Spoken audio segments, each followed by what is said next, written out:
Hey, what's up? It's cute. What if? This side. Today we will be seeing what if Deku's melody awakened a hidden power.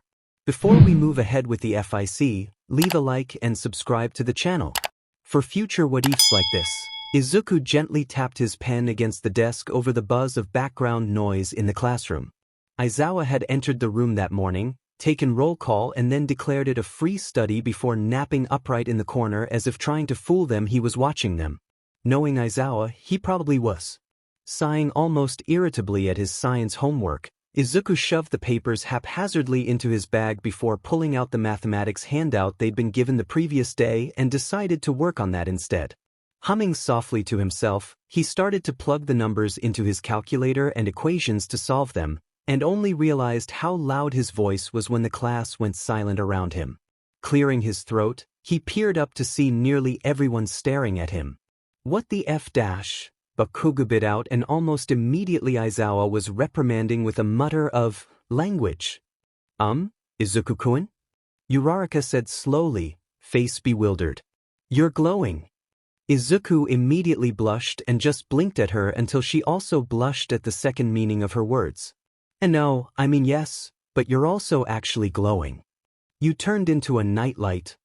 Kirishima cackled. Izuku asked, still just embarrassed and equally confused. You were humming and started to glow, not unlike a lamp, Ida offered in curt explanation. It was the opening song to a popular morning show. I often watch it myself before school. My mum plays it in the background when she does the dishes. I glowed. Izuku couldn't keep the confusion from his voice. Bakugou was still looking at him like he'd grown two heads.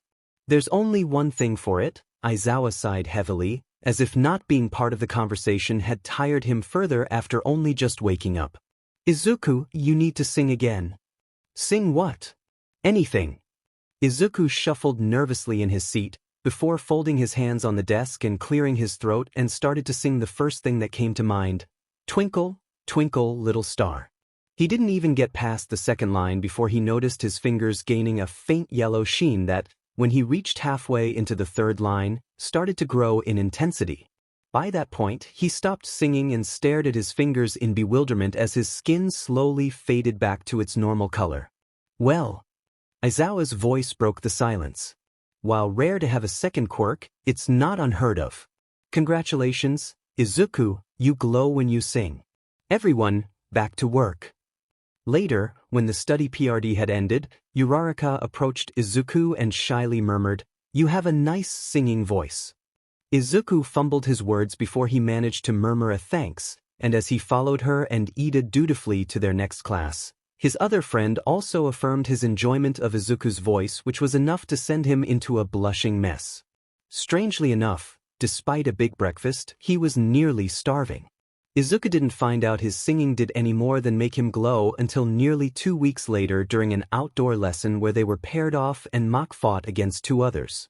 Kirishima hadn't been pulling his punches when raging against Izuku and his partner, Tsu.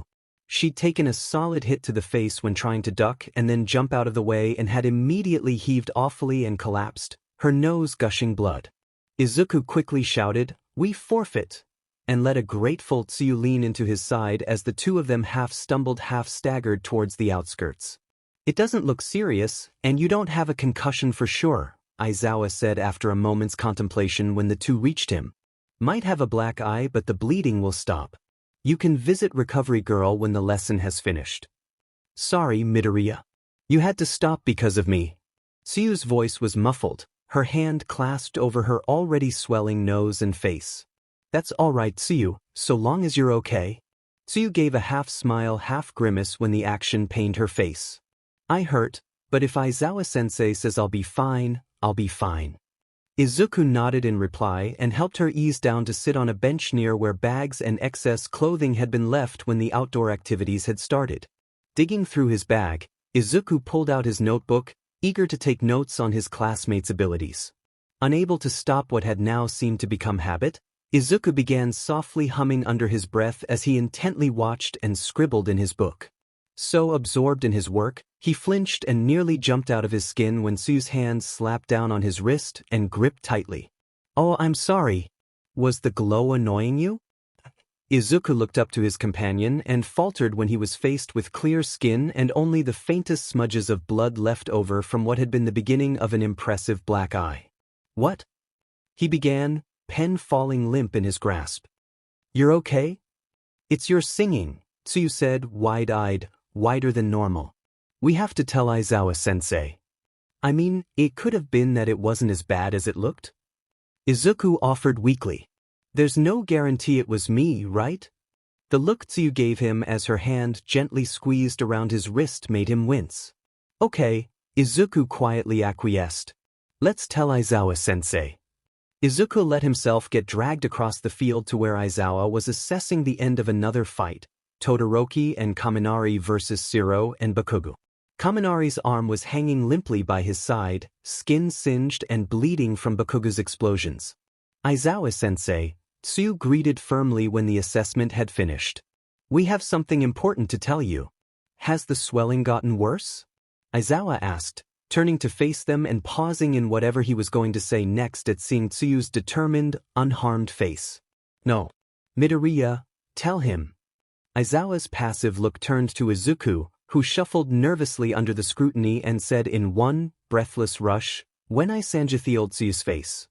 Again, slower, Aizawa retorted, ignoring the aggravated snort Bakugou gave, the other teens seemingly irritated by Izuku's presence alone. When I sang, I hummed. It healed Tsuyu's face." Aizawa was quiet for a long moment, the only sound distant shouts from others fighting, some laughter and soft explosions. "Kaminari, do you mind if Izuku practices this theory on you?" Kaminari grimaced and muttered, "I don't know, man. I guess?" Izuku smiled wanly at his classmate, his heart hammering in his chest at being put on the spot, and shuffled closer to Kaminari. "Then, please excuse me?" Izuku glanced over at Aizawa.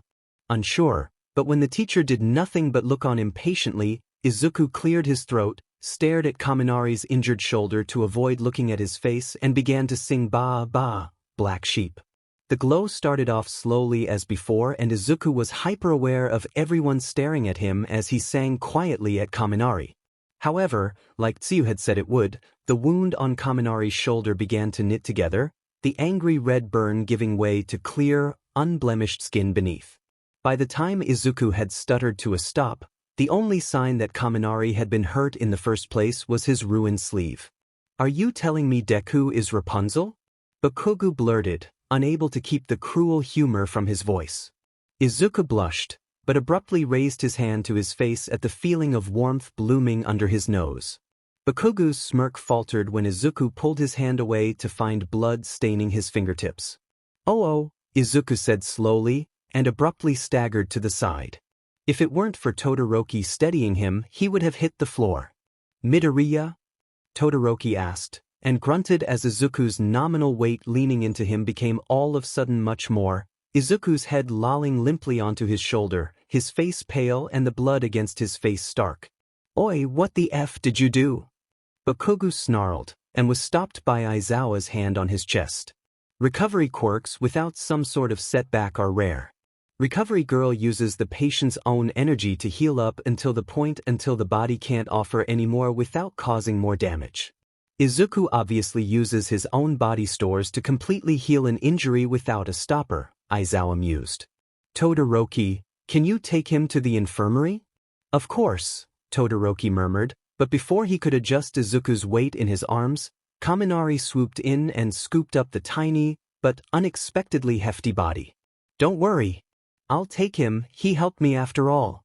Kaminari grinned brightly, shifting Izuku so he was more evenly distributed. Off to the side, a vein pulsed in Bakugou's head.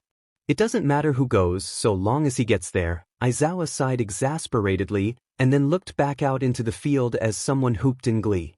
"Then it's settled." Kaminari trotted off towards the distant school building, and no one said a thing as, not even 30 seconds later, Bakugou was storming after him, latent concern for his childhood friend giving him what Kaminari called a constipated look. Izuku woke up to the sound of hushed arguing and hunger pains so bad they almost made him want to be sick. He must have moved or made sound, because Uraraka's quiet voice was exclaiming, "Izuku-kun!" and a soft, slightly cold hand settled on his forehead. Midoriya, are you okay? Ida was next, unable to keep the intensity from his voice, and Izuku blinked open bleary eyes to see Ida leaning over the bed he was in, Uraraka perched in the chair next to him. At the end of the bed, Bakugou and Kaminari seemed in the middle of a heated, quiet argument. Izuku croaked, and as he tried to sit up, he felt something tug at the crook of his elbow, his eyes drifting to and fro attached to him, slowly dripping some unidentified fluid into him. Recovery girl put you on a nutrient drip, Ida explained, pushing his glasses up with slightly shaking fingers. She said she hadn't quite seen anything like it before. She said it's like your body tried to burn through all the calories all at once, and then dipped into your reserves. If you hadn't had breakfast this morning, you might have gone into a coma. Uraraka sounded like she was trying to be cheerful, but was having difficulty keeping the rampant worry out of her voice. It was quite something. Recovery girl herself appeared from around the corner, peering at Izuku through squinted eyes. I discussed this with your teachers while you were recovering, and it seems if you're going to keep up with this singing of yours, you need to uptake your calorie consumption. Kaminari and Bakugou had gone silent, obviously listening. I'm going to give you a ballpark, but I expect you to plan your meals accordingly. Probably around 4,000 to 5,000 calories a day should get you through. But, Izuku croaked. What if I don't heal someone during the day? Even if you hum, you're helping small, latent injuries. Recovery girl nodded towards Kaminari. I heard you healed his shoulder. It turns out you also obliterated the beginnings of a cold developing in his system. If you're humming in class, you're doing this to everyone around you. 5,000 calories. If you could avoid humming, this would be ideal. Unfortunately, we all know you're too dynamic. Izuku blushed, but before he could reply, his stomach chose that moment to growl angrily and, unable to help himself, he gently heaved at the ache brought upon by it. I'm sure one of your friends will get you lunch if you ask nicely, Recovery girl said, humor in her voice, almost drowned by Ida's enthusiasm at completing this task. But for now I need you to finish that drip. With that, she walked away, Ida already long gone on his quest for food. Izuku stared at his lap, and smiled warmly at Uraraka as she curled her fingers around his hand. Hey, Kaminari said into the quiet as he shuffled up to the opposite side of the bed from Uraraka. I want to apologize? He glanced nervously at Bakugou who was glaring at him, arms stiffly folded. Why? Izuku asked, head quirked to the side. For landing you in a hospital bed. Oh no, don't be sorry. Izuku offered him a bright smile. I'm glad I could help. And I mean, better to learn about it in a safe environment than to collapse in public or anything like that, right? Thank you for helping me learn about this, Kaminari-kun. Kaminari mouthed back at the unexpected addition of the affectionate honorific, and unexpectedly turned red in a blush. Izuku tilted his head as Kaminari croaked out, sure, thanks, and absconded before Bakugou could kill him with looks alone. Bakugou slowly turned his murderous look to Izuku, but his face twitched uncontrollably into something almost softer at seeing Izuku swaddled in the infirmary bed, tubes attached to him. With an aggravated mutter of, idiot, he punched Izuku's ankle and stormed out of the infirmary, doors slamming behind him as he left. Izuku was left bewildered as Uraraka giggled quietly by his side, her hands still clasped gently around his. Are nursery rhymes all you know? Kirishima asked, chin in one palm, others stretched out on the desk. Irritated Bakugou, who'd stabbed him in the back of the hand with his pen. Izuku was already perched next to him, looking at his bloody hand critically. They're easy to sing, Izuku replied absent-mindedly. Why, would you prefer something different? For some reason I thought you were going to tell me to SCK it for questioning you. Izuku let a smile play about his lips as he murmured, I'm not Kaken. I have some manners at least. You want me to sing something different? Nah, it's cool, I don't think you have the voice for anything I like. Izuku's smile turned mischievous as he looked up. Why don't you try me? Oi, Kirishima, why is your quirk active? Ojiro asked curiously as he leaned over Kaminari's still empty desk, their classmate not yet returned from lunch. Siro, behind him, snickered and muttered into his book. Midoriya gave him a hard-on. Literally. Kirishima, already faintly blushing, turned fire truck red. What did I miss?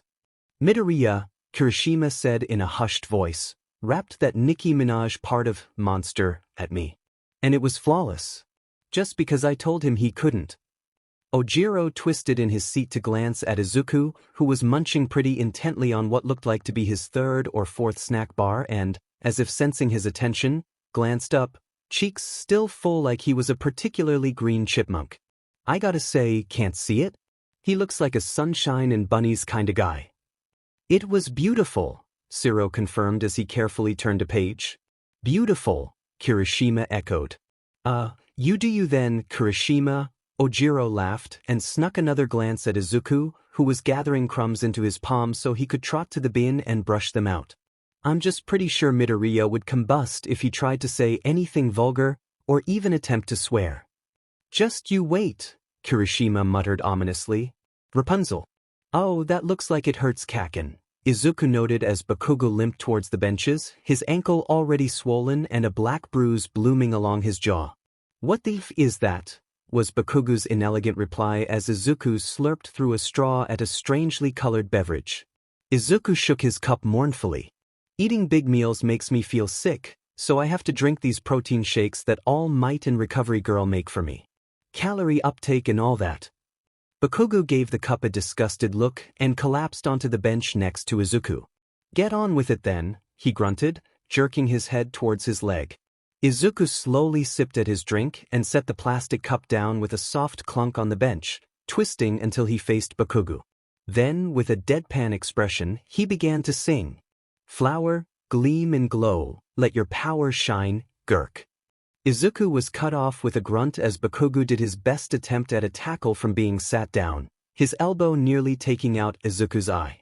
You piece of shit, he howled, his anger barely heard over Izuku's breathless, almost frightened giggles. You were the one to say it. Izuku retorted, fishing around to make sure his drink wasn't knocked over. And you were the one to ask for help. Bakugou finally relented, but kept Izuku in a headlock, Izuku's head almost cradled against his chest. You sing that FNG song again, I'll choke you out. Fine, Izuku said, still catching his breath, and instead softly sang a lullaby he remembered Bakugou's mother singing to them once during a rare sleepover. If Bakugou's grip loosened so he could tangle his fingers in Izuku's hair, neither of them mentioned it. Self-sacrifice, or a normal day in Izuku's life. Izuku cradled his broken arm to his side, watching as All Might fought what the handsy villain had called the Nomu. While it was exciting to watch, his eyes eventually drifted towards Aizawa, Tsuyu trying her best to help stabilize him while Mineta sat there, seemingly in shock.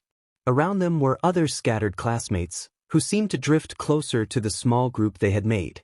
Decision come to a head in his mind, Izuku shuffled over towards Aizawa and Tsuyu until he could drop cross-legged on the floor next to them, feeling the determination settle in his chest. Tsuyu, are you hurt? No, she whispered, thanks to Aizawa-sensei. Can you gather everyone who is for me? Or, just get everyone here anyway? Izuku stared at his crumpled fingers, acutely aware of Tsuyu's scrutinizing look at his face. Sure, she agreed after a moment's contemplation. If you're sure. Izuku reached out his free hand, fingers shaking, to wrap around Aizawa's wrist. He could barely feel the feather-like pulse over the sounds of battle behind him. Yeah, Izuku murmured, and waited the seconds by counting out Aizawa's heartbeat until the voices became louder and his classmates gathered around him. Izuku looked up, counting haggard faces and limp limbs, bloody fingers and bloodier bodies. Even Bakugou and Kirishima were quiet, just as shocked as they all settled onto the floor. And when they were all close enough, Izuku began to sing, his voice warbling to begin with before increasing in strength. Hush little baby, don't say a word, Mama's gonna buy you a mockingbird. Someone in the group stirred, but everyone remained silent. And if that mockingbird won't sing, Mama's gonna buy you a diamond ring. Aizawa needed the most. Izuku could already feel the tug in his gut, a tightness in his chest that he could identify now that he knew what to look for. A feathery pulse was now like a drum against his fingers. And if that diamond ring turns brass, Mama's gonna buy you a looking glass. Izuku-kun, Uraraka whispered, fingers grasping at his shirt. How long can you sing for before it hurts? Izuku just smiled back. And if that looking glass gets broke, Mama's gonna buy you a billy goat. There was blood behind his teeth and a storm in his chest. It hurts so much. Recovery Girl's many warnings rang in his ears. Push too hard, and a coma was the least of his worries. Organ failure might come first. And if that billy goat, Izuku twitched and faltered when a hand covered his own on Aizawa's wrist, and he looked up to see Aizawa looking at him, eyes tired but aware, body battered but no longer broken. That's enough, Izuku, Aizawa said uncharacteristically soft, and Izuku's smile faltered before he was swaying in place, the storm in his chest swelling up his throat, his stomach convulsing as a gout of blood escaped from between his pressed teeth and tighter lips. You did well. Aizawa's voice followed him down as his vision started to stop and his body swayed, a half-dozen hands pressing on his back to help him steady. The last thing Izuku saw before letting himself follow the tug of exhaustion was Ida at the head of the pro-heroes come to help. Waking up in a bed not his was becoming a bad habit, Izuku mused, eyes crusty and throat sore as he blinked up at the pristine, white ceiling. I think if you end up in here one more time, Chio might just give you your own personal bed, a voice mused from his side, and Izuku turned his tired head to catch a glimpse of Aizawa. Izo-sensei, Izuku said, his mouth as dry as a desert. Aizawa snapped the book he'd been reading shut. You're reckless, brash, and bullheaded to a fault, Aizawa said drayably, and Izuku blushed with blood he wasn't sure he could spare, ducking his head. But, Aizawa continued, I was told you saved my life. Izuku, I don't know when you started putting others' lives ahead of yours, but it isn't a good habit to have. I know saving lives and self-sacrifice is what an ideal hero seems to be, but if you could hold off giving me a heart attack until I'm no longer your teacher and no longer responsible for your well-being, that would be great. If you could avoid it for even longer, that would be super. Izuku stared at the ceiling, and Aizawa sighed deeply and heavily, before large, warm hands were helping Izuku sit up so gently, Izuku wanted to cry. I'm not good at this caring thing, Aizawa said, sounding as if the words were bitter in his mouth. But I've yet to have a student die on me, and there's no one I'd want to be the first less than you. Thank you, Aizawa-sensei, Izuku whispered, voice dry. If you tell anyone we had this conversation, I'll stab you myself, Aizawa replied and stood up as soon as Izuku was propped against the headboard. Sure, Izuku replied, bewildered. I'm going to let Katsuki in before he blows the door down. Aizawa left on that pleasant note and Izuku was soon swarmed by his friends, and whatever Bakugous. There was a warmth in his heart that couldn't keep the smile from his face as Uraraka slapped gently at his chest and cried at him. Ida eased open the classroom door and peered inside. The room was empty, quiet except for the tick of the clock above Aizawa's desk at the front of the room. It wasn't unexpected. Ida was nearly always the first to class. With his representative duties, he liked to sit in the silence of the room, listen to the tick-tock of the clock pass the seconds by, and scribble into his books and papers. Nowadays, he had a new duty, besides keeping track of his classmates. Crossing the room in quick strides, Ida swung his bag around to rummage in the front pocket, just so he could pull out a small bag of mixed fruits and nuts and tuck it surreptitiously into Izuku's desk. Then he quickly trotted to his own table and started on his work. As the minutes slipped by, more and more people stepped into the classroom, the room as a whole got louder and louder, and like clockwork, Bakugou stepped through the door with 10 minutes left before homeroom, Izuku just seconds behind. Putting his pen down, and ignoring Uraraka's knowing look, she'd spotted him just 3 days before, hiding food for Izuida twisted in his seat to watch Izuku chuck his bag under his desk, sit down, and immediately discover the snacks.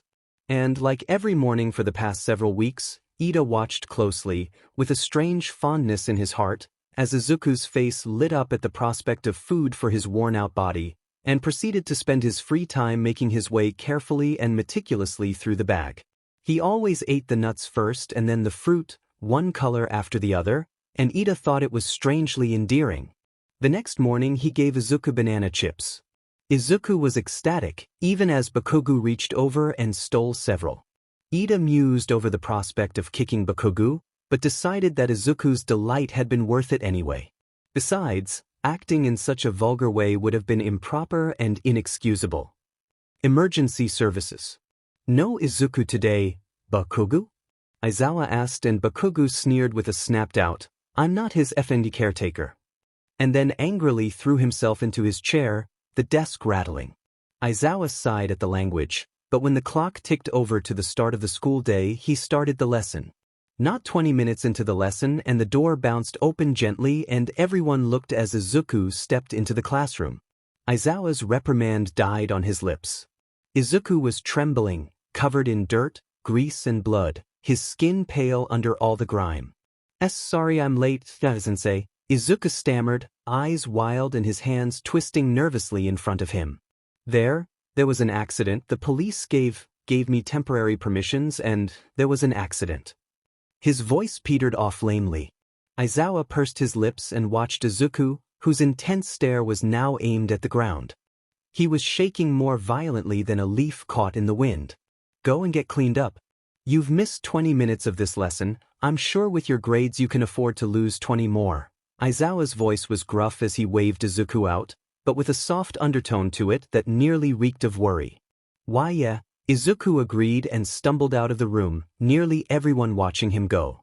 Not even 30 seconds later, Todoroki was standing, and he firmly declared, "I'm going to the toilet." Without waiting permission, which Aizawa didn't seem he was going to withhold anyway, he was out of the door on quick, sure-footed steps.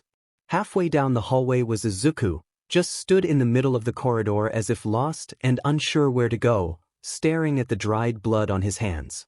"Midoriya?" Todoroki asked, approaching him slowly and cautiously, like he was a wild animal in danger of being spooked. "There was an accident," Izuku stuttered. "A collision." Todoroki stayed silent, didn't prompt him, but didn't tell him to stop. "There was a little girl, young. She didn't make it." Izuku's shaking started to intensify, as if he were trying to keep something from getting out. "Her mother, she started screaming at me, asked me why I didn't save her, why she had to die, why the man in the other car had to live and her daughter had to die, that it was my fault that she died." A sob escaped him then, a broken little noise that had Todoroki stepping forward, hands raised to help, but in a way he didn't understand. Izuku met him halfway, head hitting his shoulder with force as his arms lifted around Todoroki, holding on with a desperation. Todoroki's arms closed slowly around him, one hand gently patting the back of his head. He had no words to say, just kept his mouth twisted shut to begin with, feeling the wet of tears against his shirt. Izuku smelled of oil and smoke, and while it drew up unpleasant memories and feelings, Todoroki did not let go. You didn't cause the accident. You didn't hurt that young girl. It was not your fault, Midoriya." "Todoroki-kun," Izuku hiccuped pathetically, and when his knees buckled, Todoroki followed him down, keeping him clasped close and tight. That was how Toshinori found them less than 10 minutes later. He'd gone to take the corner, all skinny and feeble. He approached the pair as all might, Todoroki looking up in alarm. "Is everything okay, young Todoroki?" Yoshinori asked, exuberant but quiet at noticing Izuku's sleep slack face cradled into Todoroki's throat.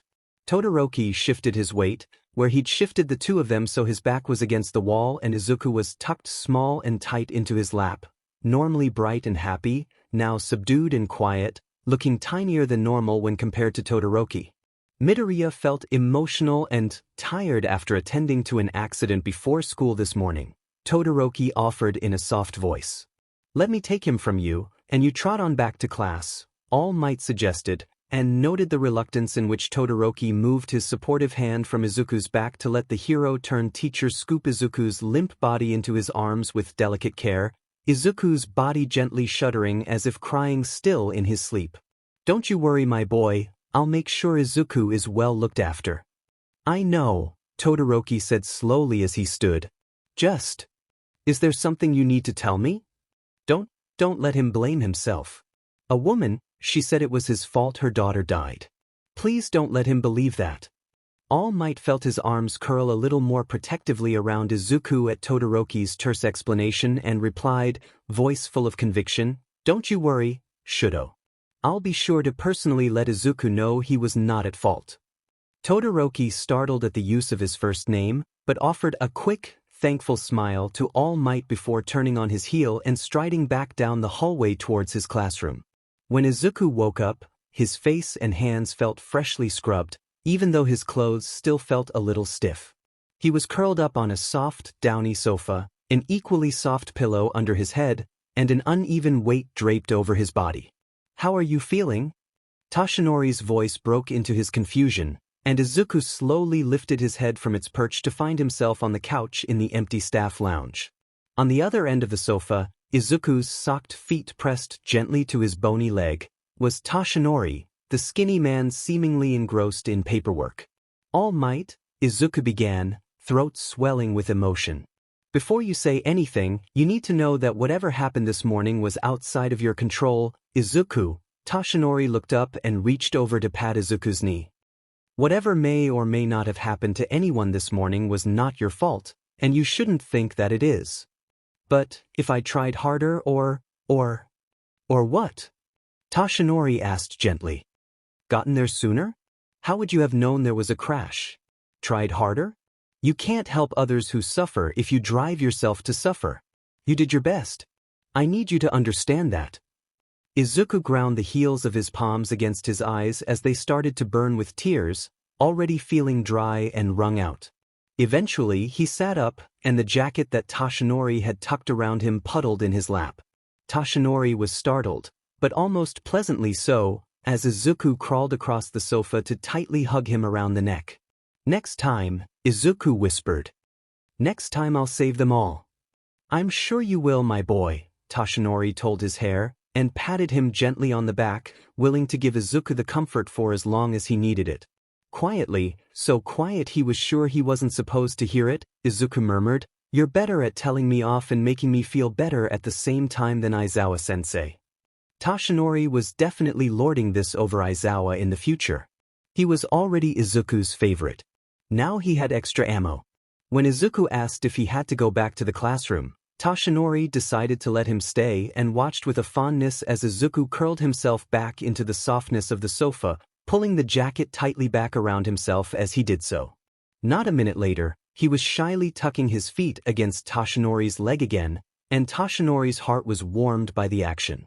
"Okay, breathe in for me," Chio murmured, the stethoscope pressed to the bare skin of Izuku's back. "Hold it, let it go. Now breathe normally."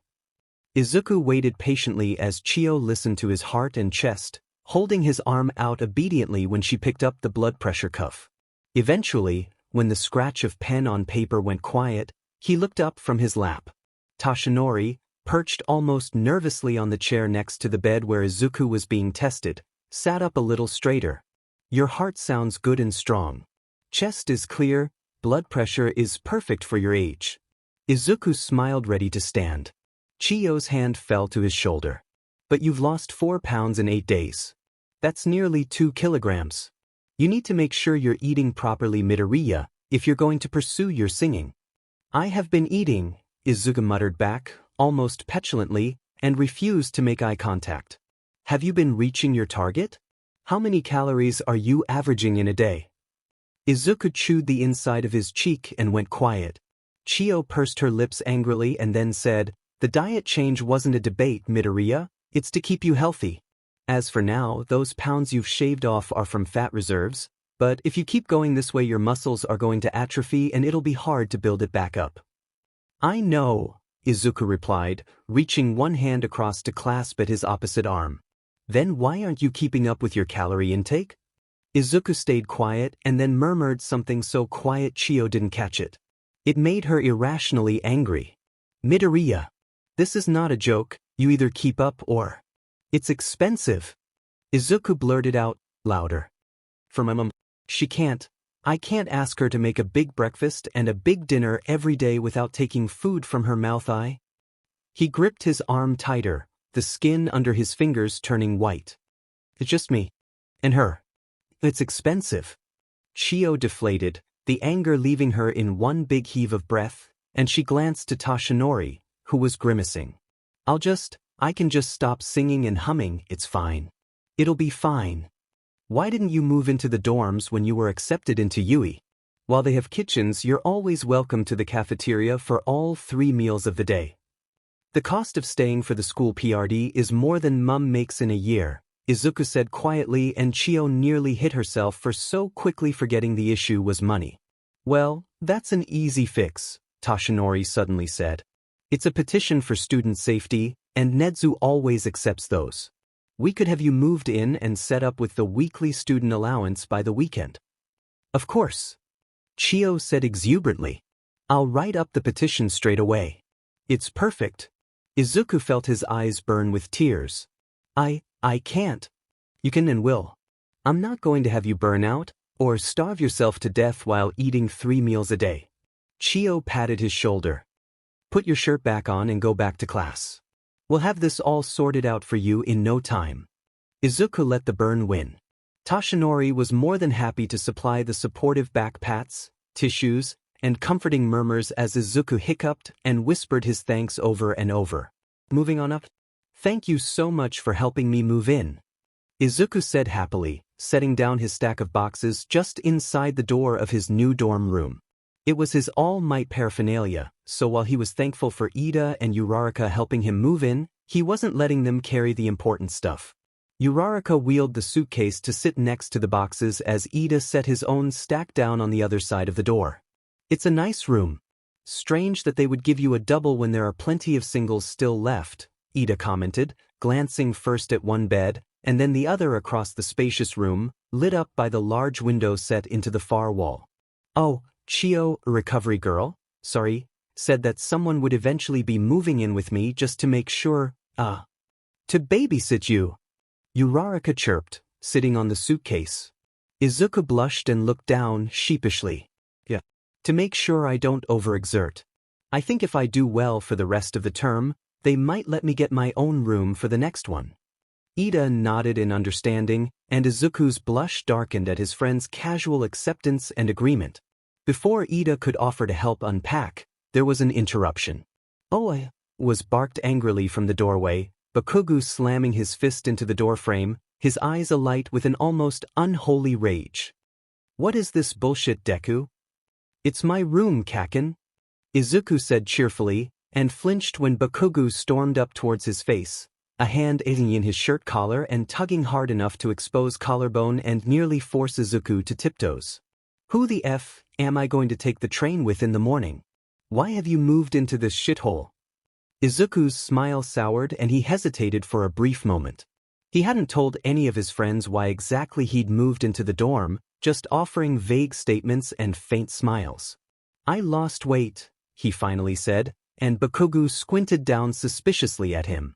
Before he could angrily voice his thoughts on that, Izuku continued.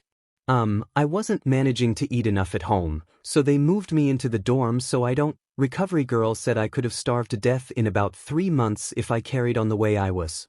Bakugou's grip slackened slightly on Izuku's collar, and he looked closer, biting his tongue in anger, not at Izuku but at the situation, even as Uraraka gasped to the side at the explanation.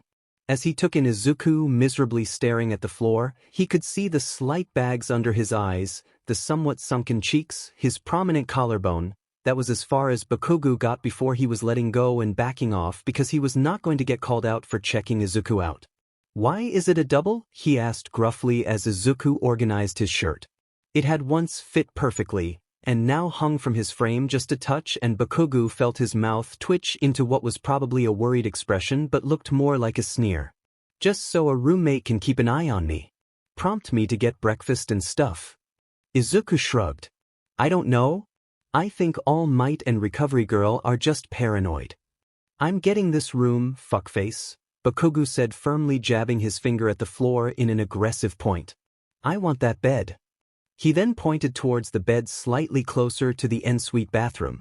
And God help you if you snore because I will destroy you. Izuku smiled, slightly bewildered but perhaps slightly excited. Sure. We can be roommates, it'll be fun. And we can still walk to class together. Bakugou grunted and stomped out, leaving Ida to fuss over Izuku and for Uraraka to nervously flutter her hands over his arms and face to see if she could feel where the lost weight should have been. It was mentioned briefly across the school and whispered between classes, the epic showdown between Bakugou and Todoroki for the right to be Izuku's roommate for the remainder of the term, and possibly the school year. Izuku's roommate ended up being Koda, mostly because he didn't commit destruction of school property, and Izuku was delighted at the number of animal friends that came with him. Izuku and Koda, obviously, became best friends.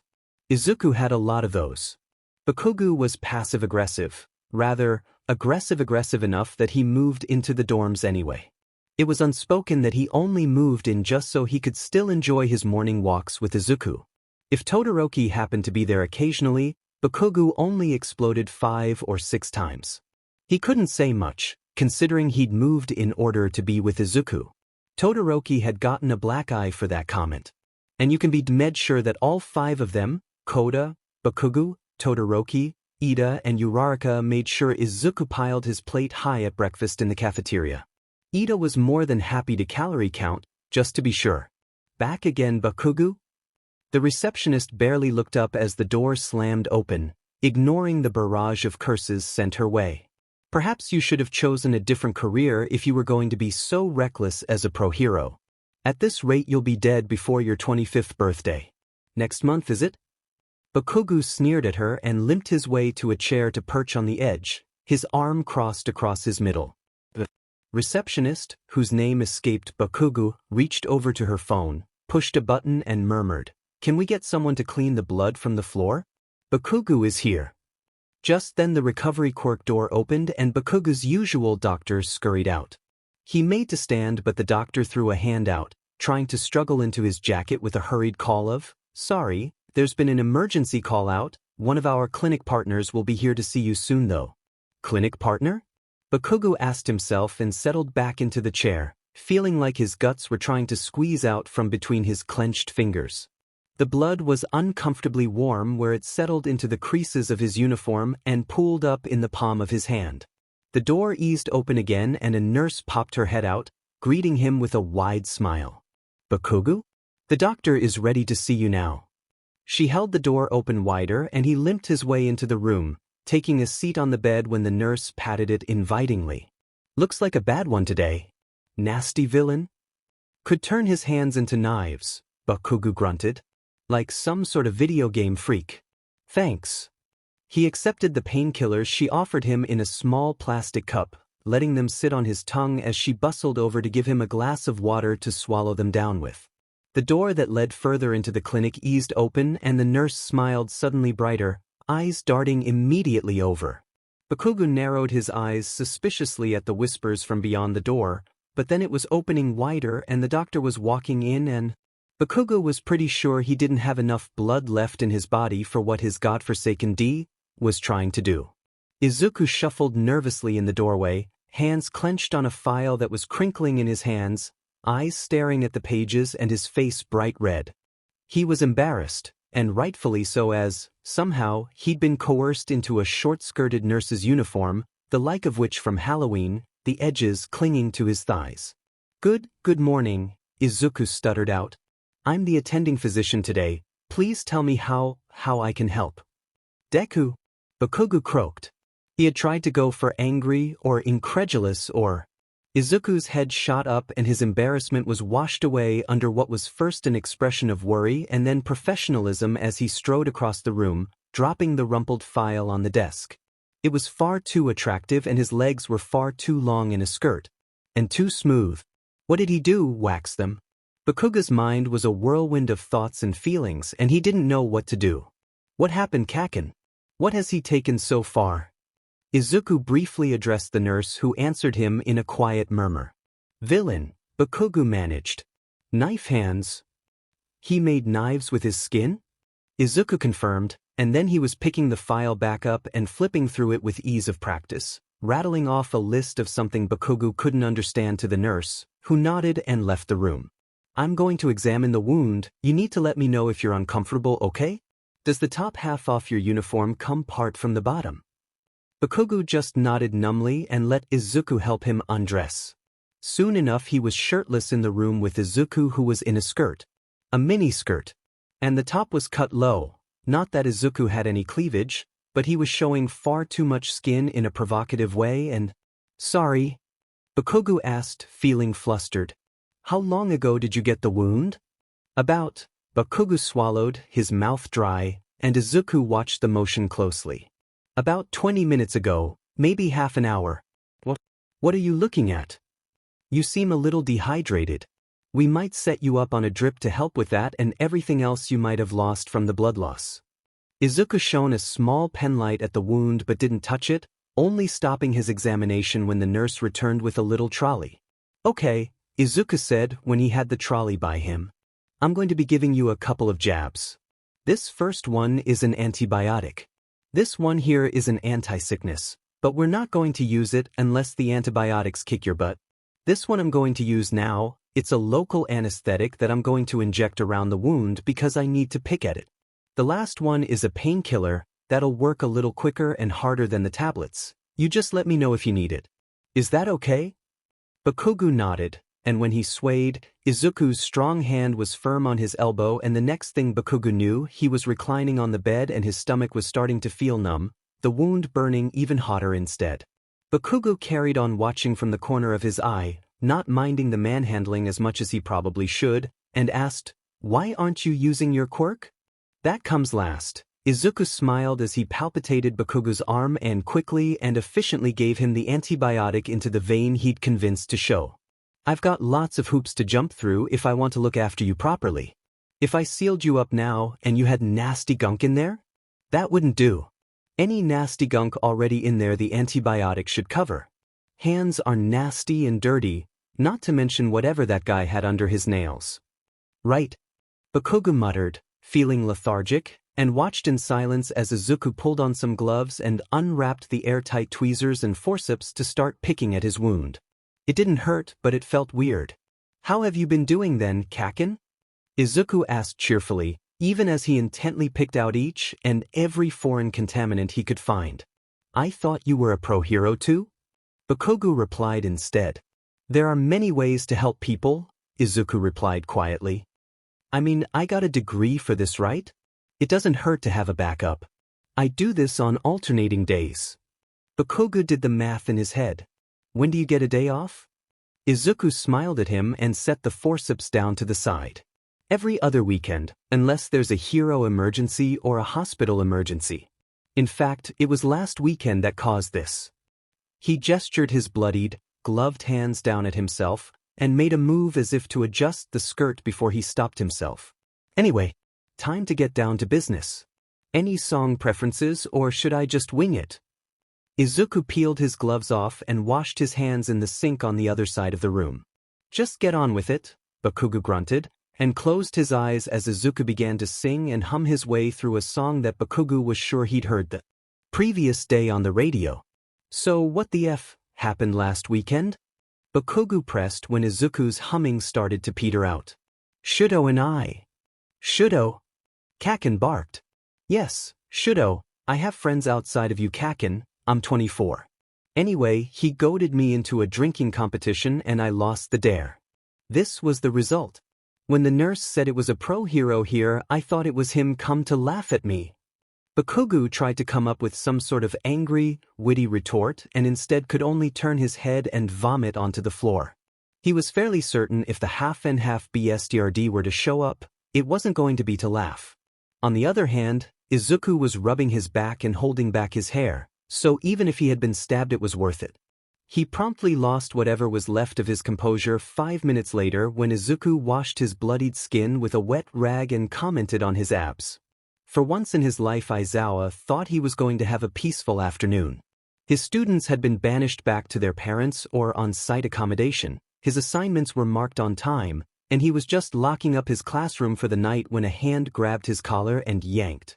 One choked, hergurk noise later, Aizawa found himself in the staff lounge with a pacing Tashinori, who was surprisingly strong for how skinny and feeble he looked. What do you want?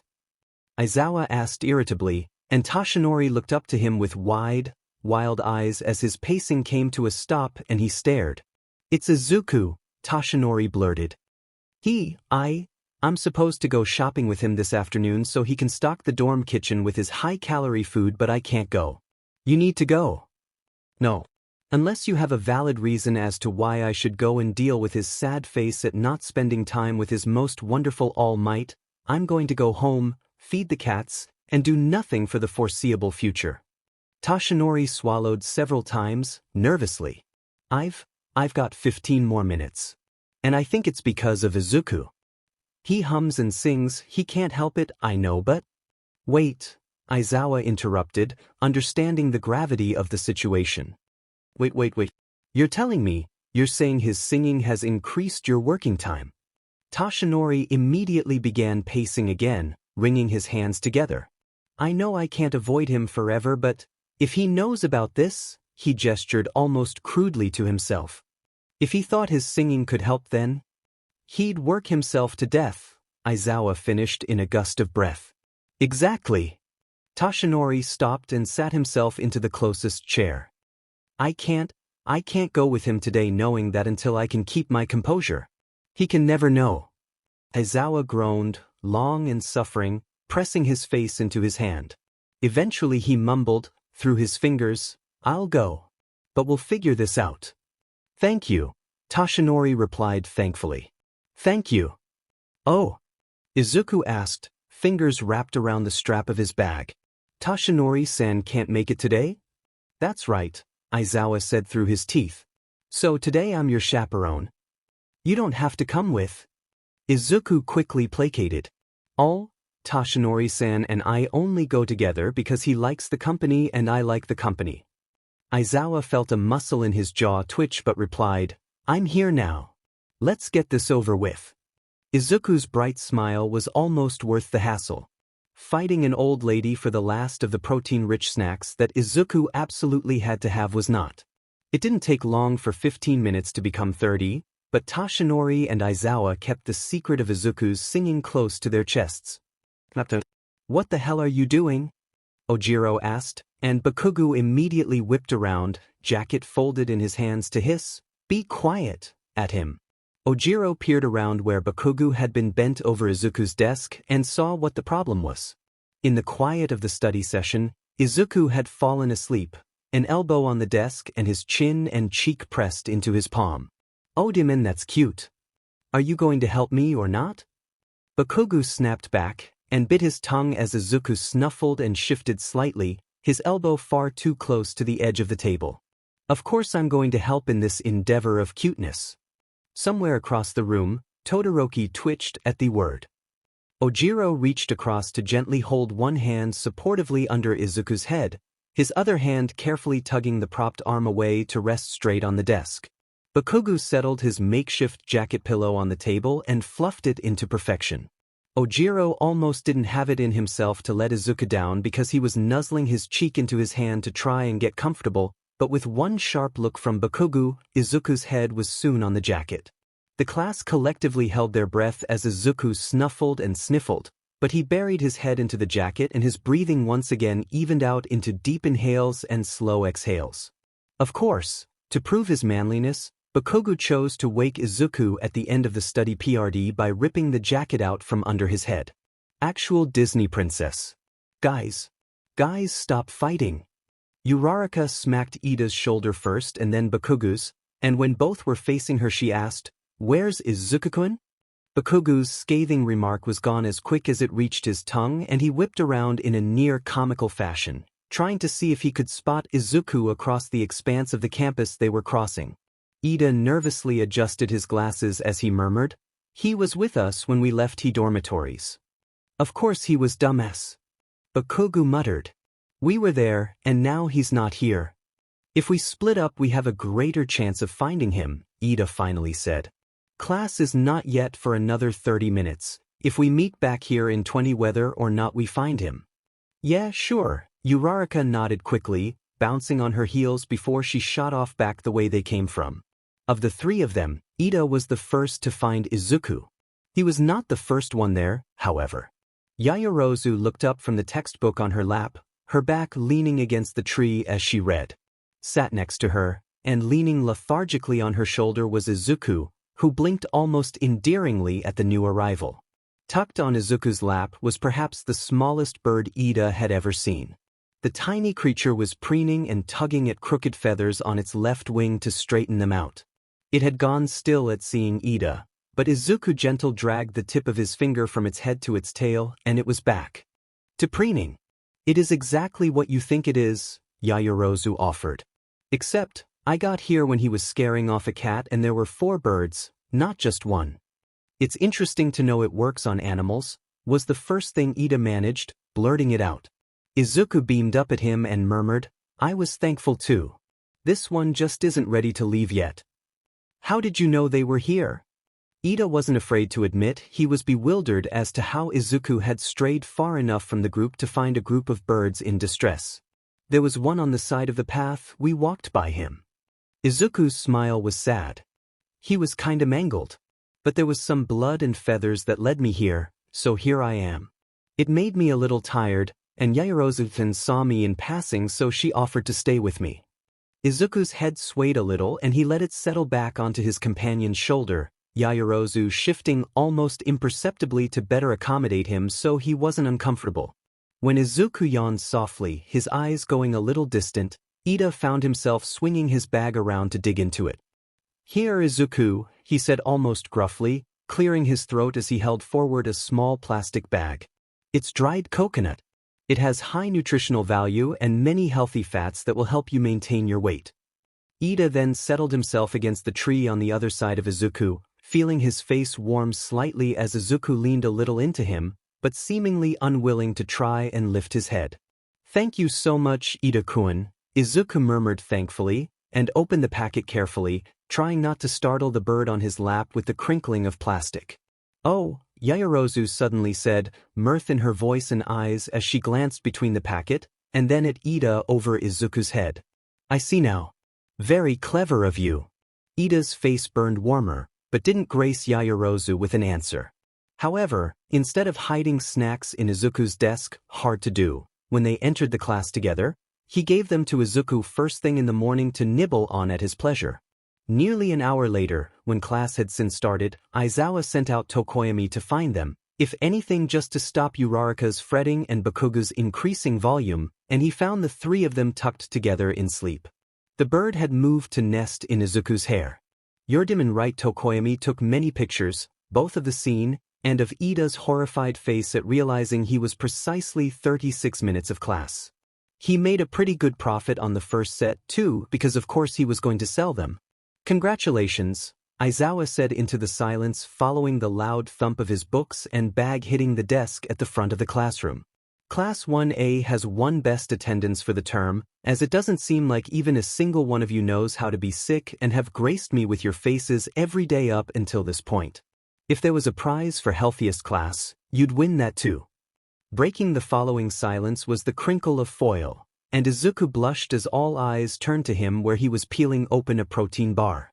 Aizawa sighed, but didn't reprimand him, instead saying, I suppose we have you to thank for that, Izuku. Yes. Izuku replied, slightly muffled as he'd already taken a hefty mouthful, not expecting to be addressed. Thanks to you, no one's been sick this term. Uraraka said cheerfully as she turned to face him, before twisting back around. Aizawa-sensei, doesn't best attendance get a reward? That's right, Aizawa grunted. And you have to put it to a vote. It's either a day at that theme park that opened last year or a fully funded party of your choice of theme on campus. Don't bother choosing now, you have until the end of next week to choose because it'll be happening during your holiday week. It's definitely got to be the theme park, Kaminari said loudly, as if he hadn't just heard what Aizawa had said. I mean, who wants a boring party in this place? If anyone listens in this place it'll be a goddamn miracle, Aizawa muttered.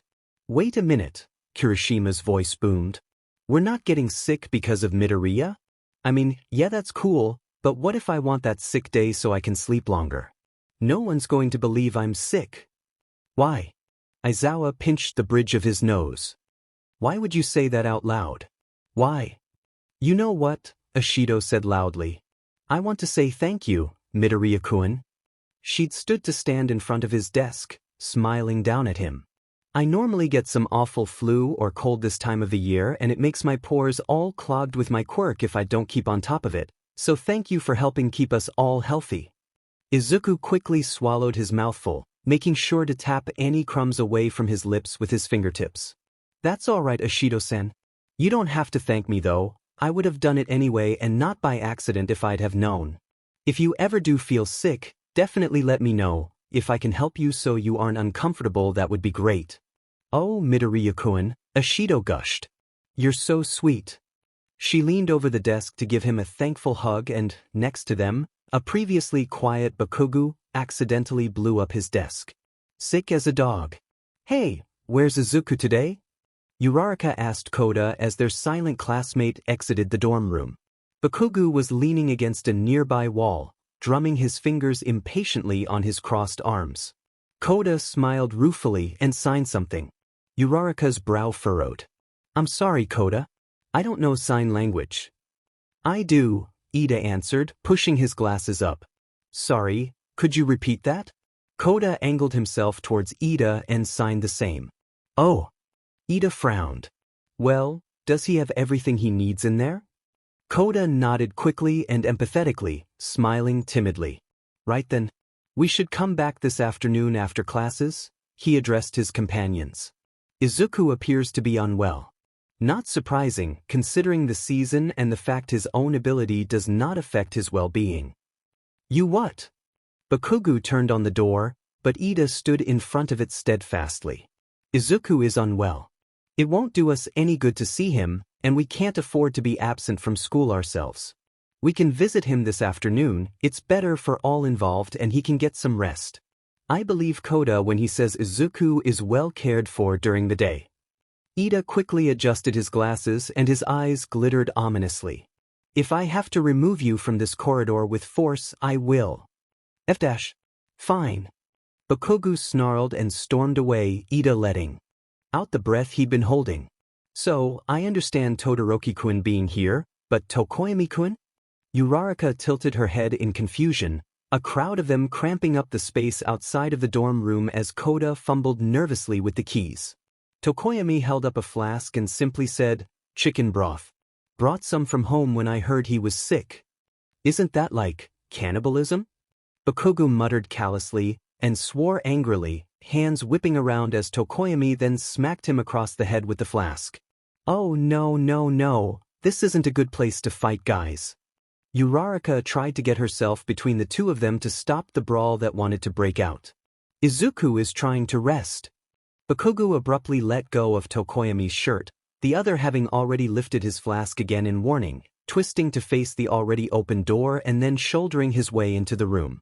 Bundled into his bed under a layer of what had to be a dozen blankets, Izuku was tucked up against the headboard, accepting the glass of water and tablets that Todoroki was offering him. Oh, Izuku's voice warbled. To-do-do, he sneezed and trembled. Your hands are cold. It's nice. Koda was fussing over the mess of tissues and used ice patches that Izuku had already made his way through, ignoring the nasal and weak protests of Izuku saying he'd clean up after himself. Yeah. Todoroki asked, uncharacteristically soft, and set the glass down when Izuku was done drinking, instead moving to press his palm to Izuku's forehead, his other hand helping Izuku settle back down against the pillows in a reclined position. Todoroki perched on the edge of the bed. Oh.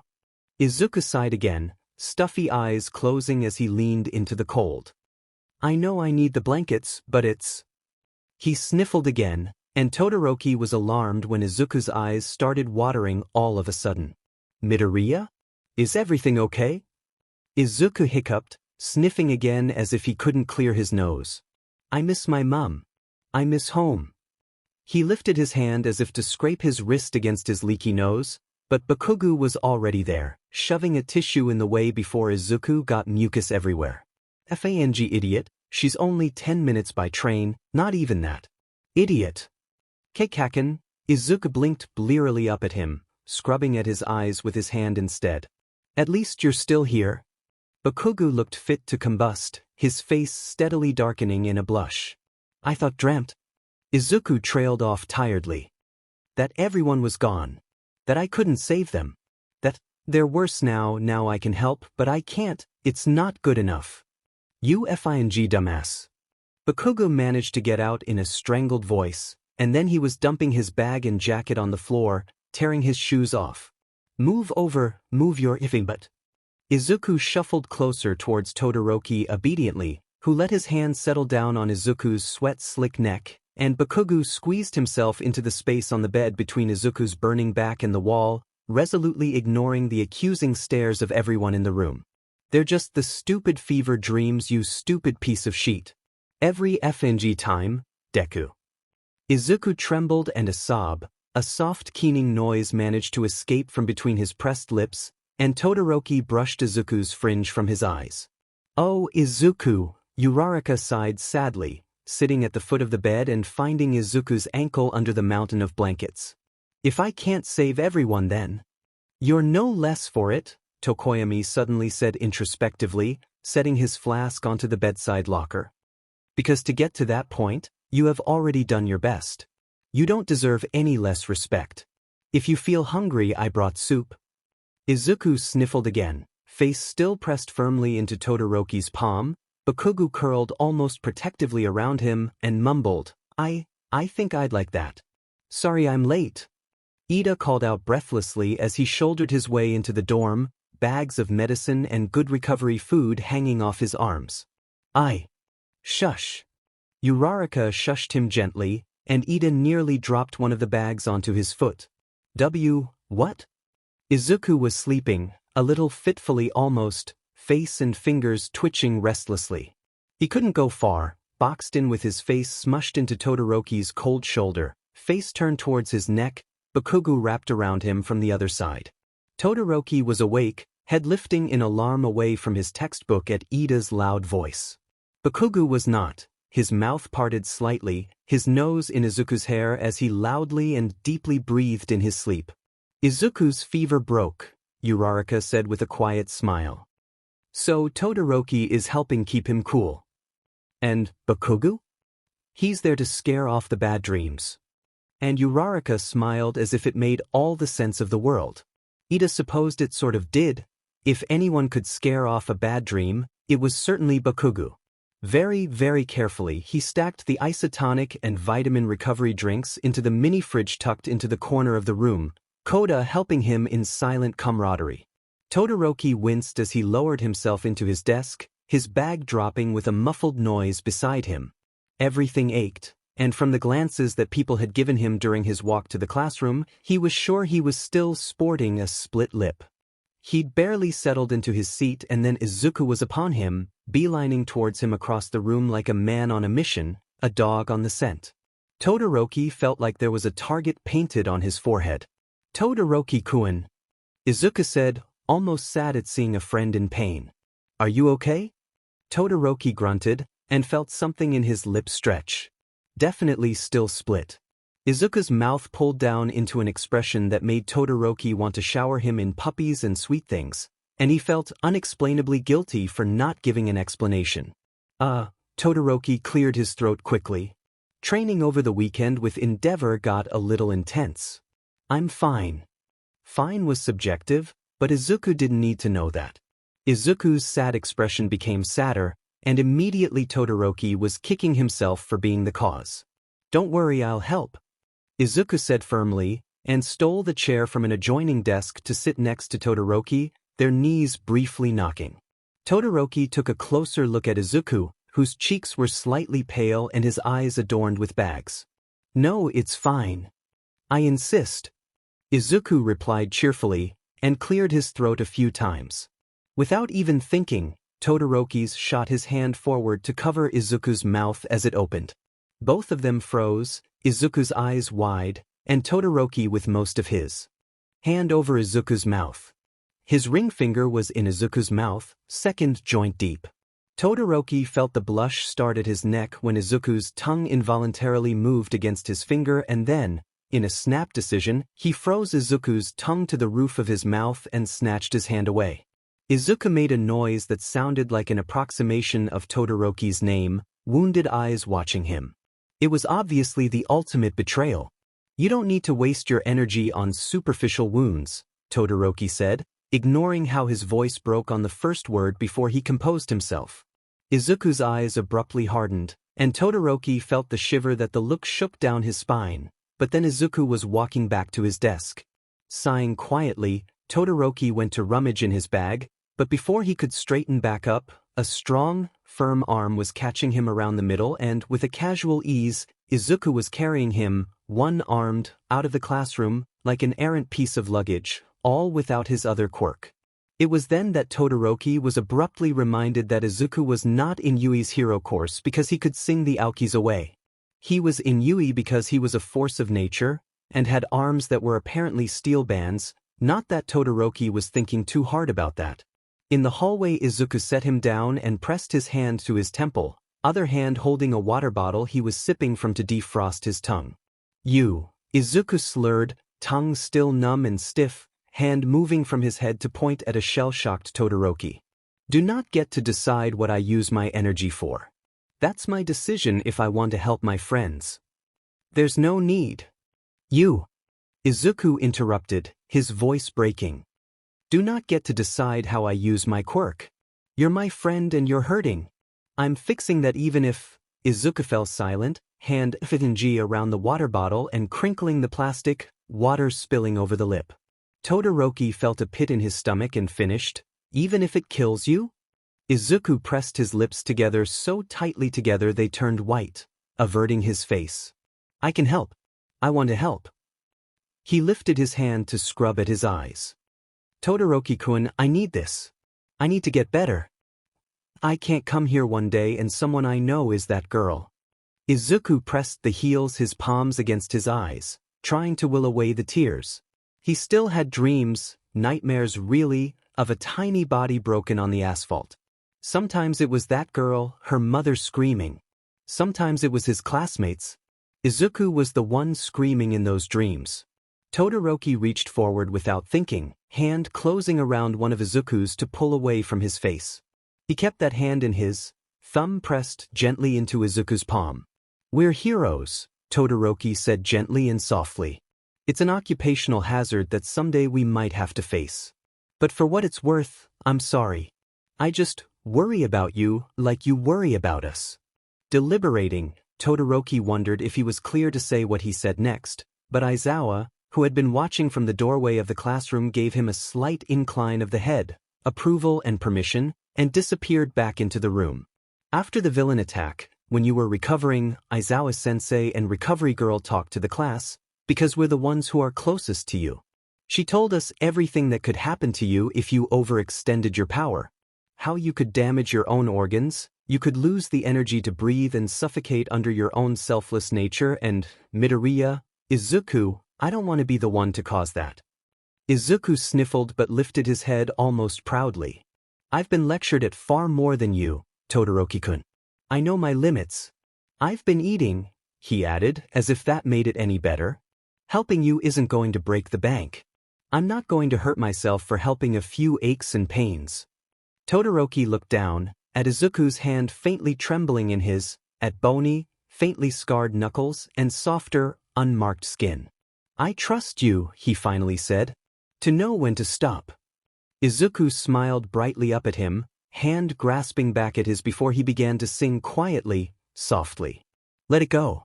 Let it roll right of your shoulder. Don't you know, the hardest part is over, let it in. Todoroki closed his eyes, let the comfort wash over his skin, aches fading, lip no longer burning. Even when he felt better, Izuku's gentle voice continued.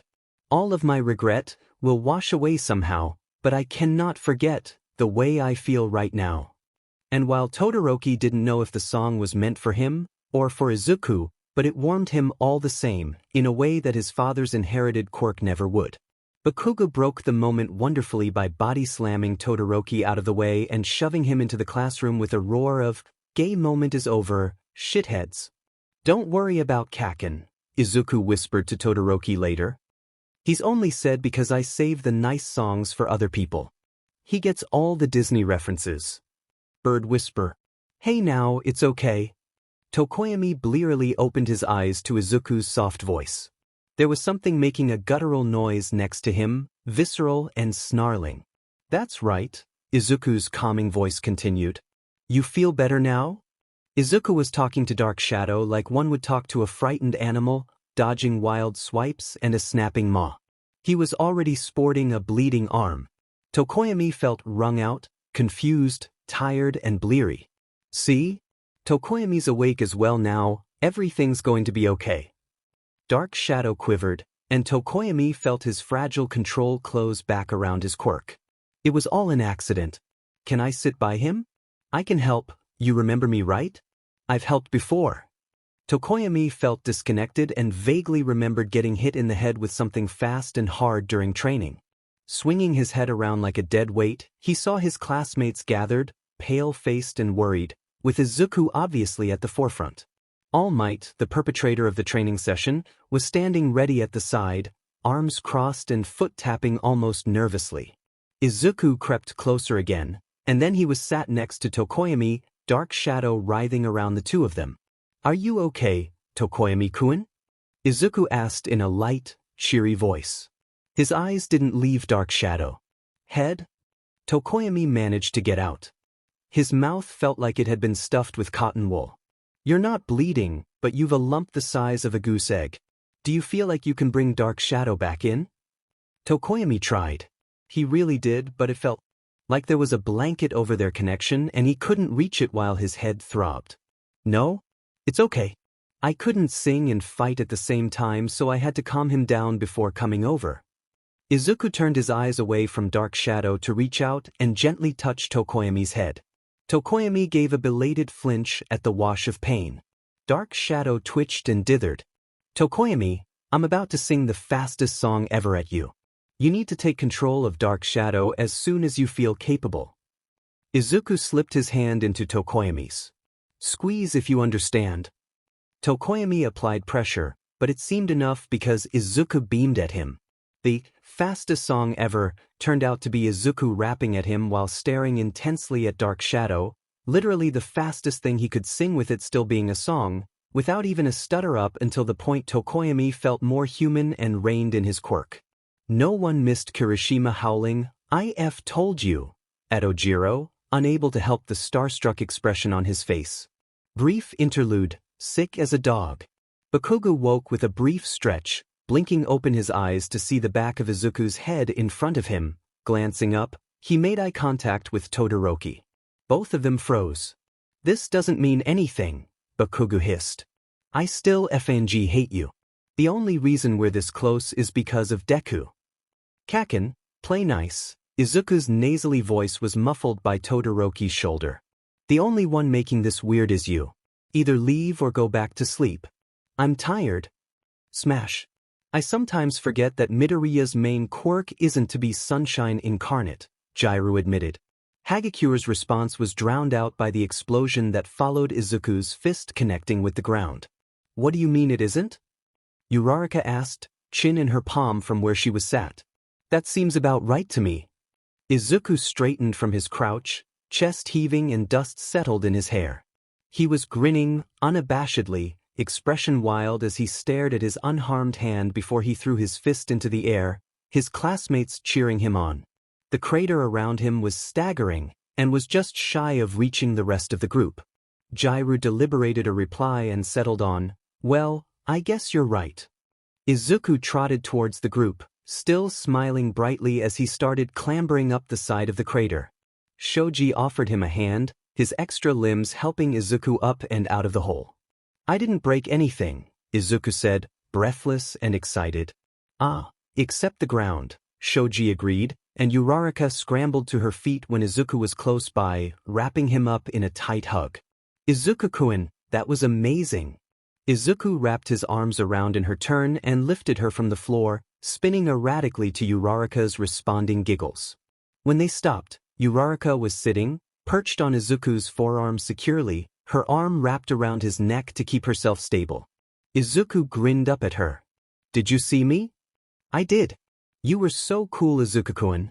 Izuku's nearly vibrated on the spot, looking like he wanted to bounce but was afraid of unsettling Uraraka's seat, going a little more still when Ida approached his dusty face with a cloth, eyes closed in silent delight. Sunshine, Hagakure breathed out quietly and Jiraiya couldn't help but silently agree. Movie night.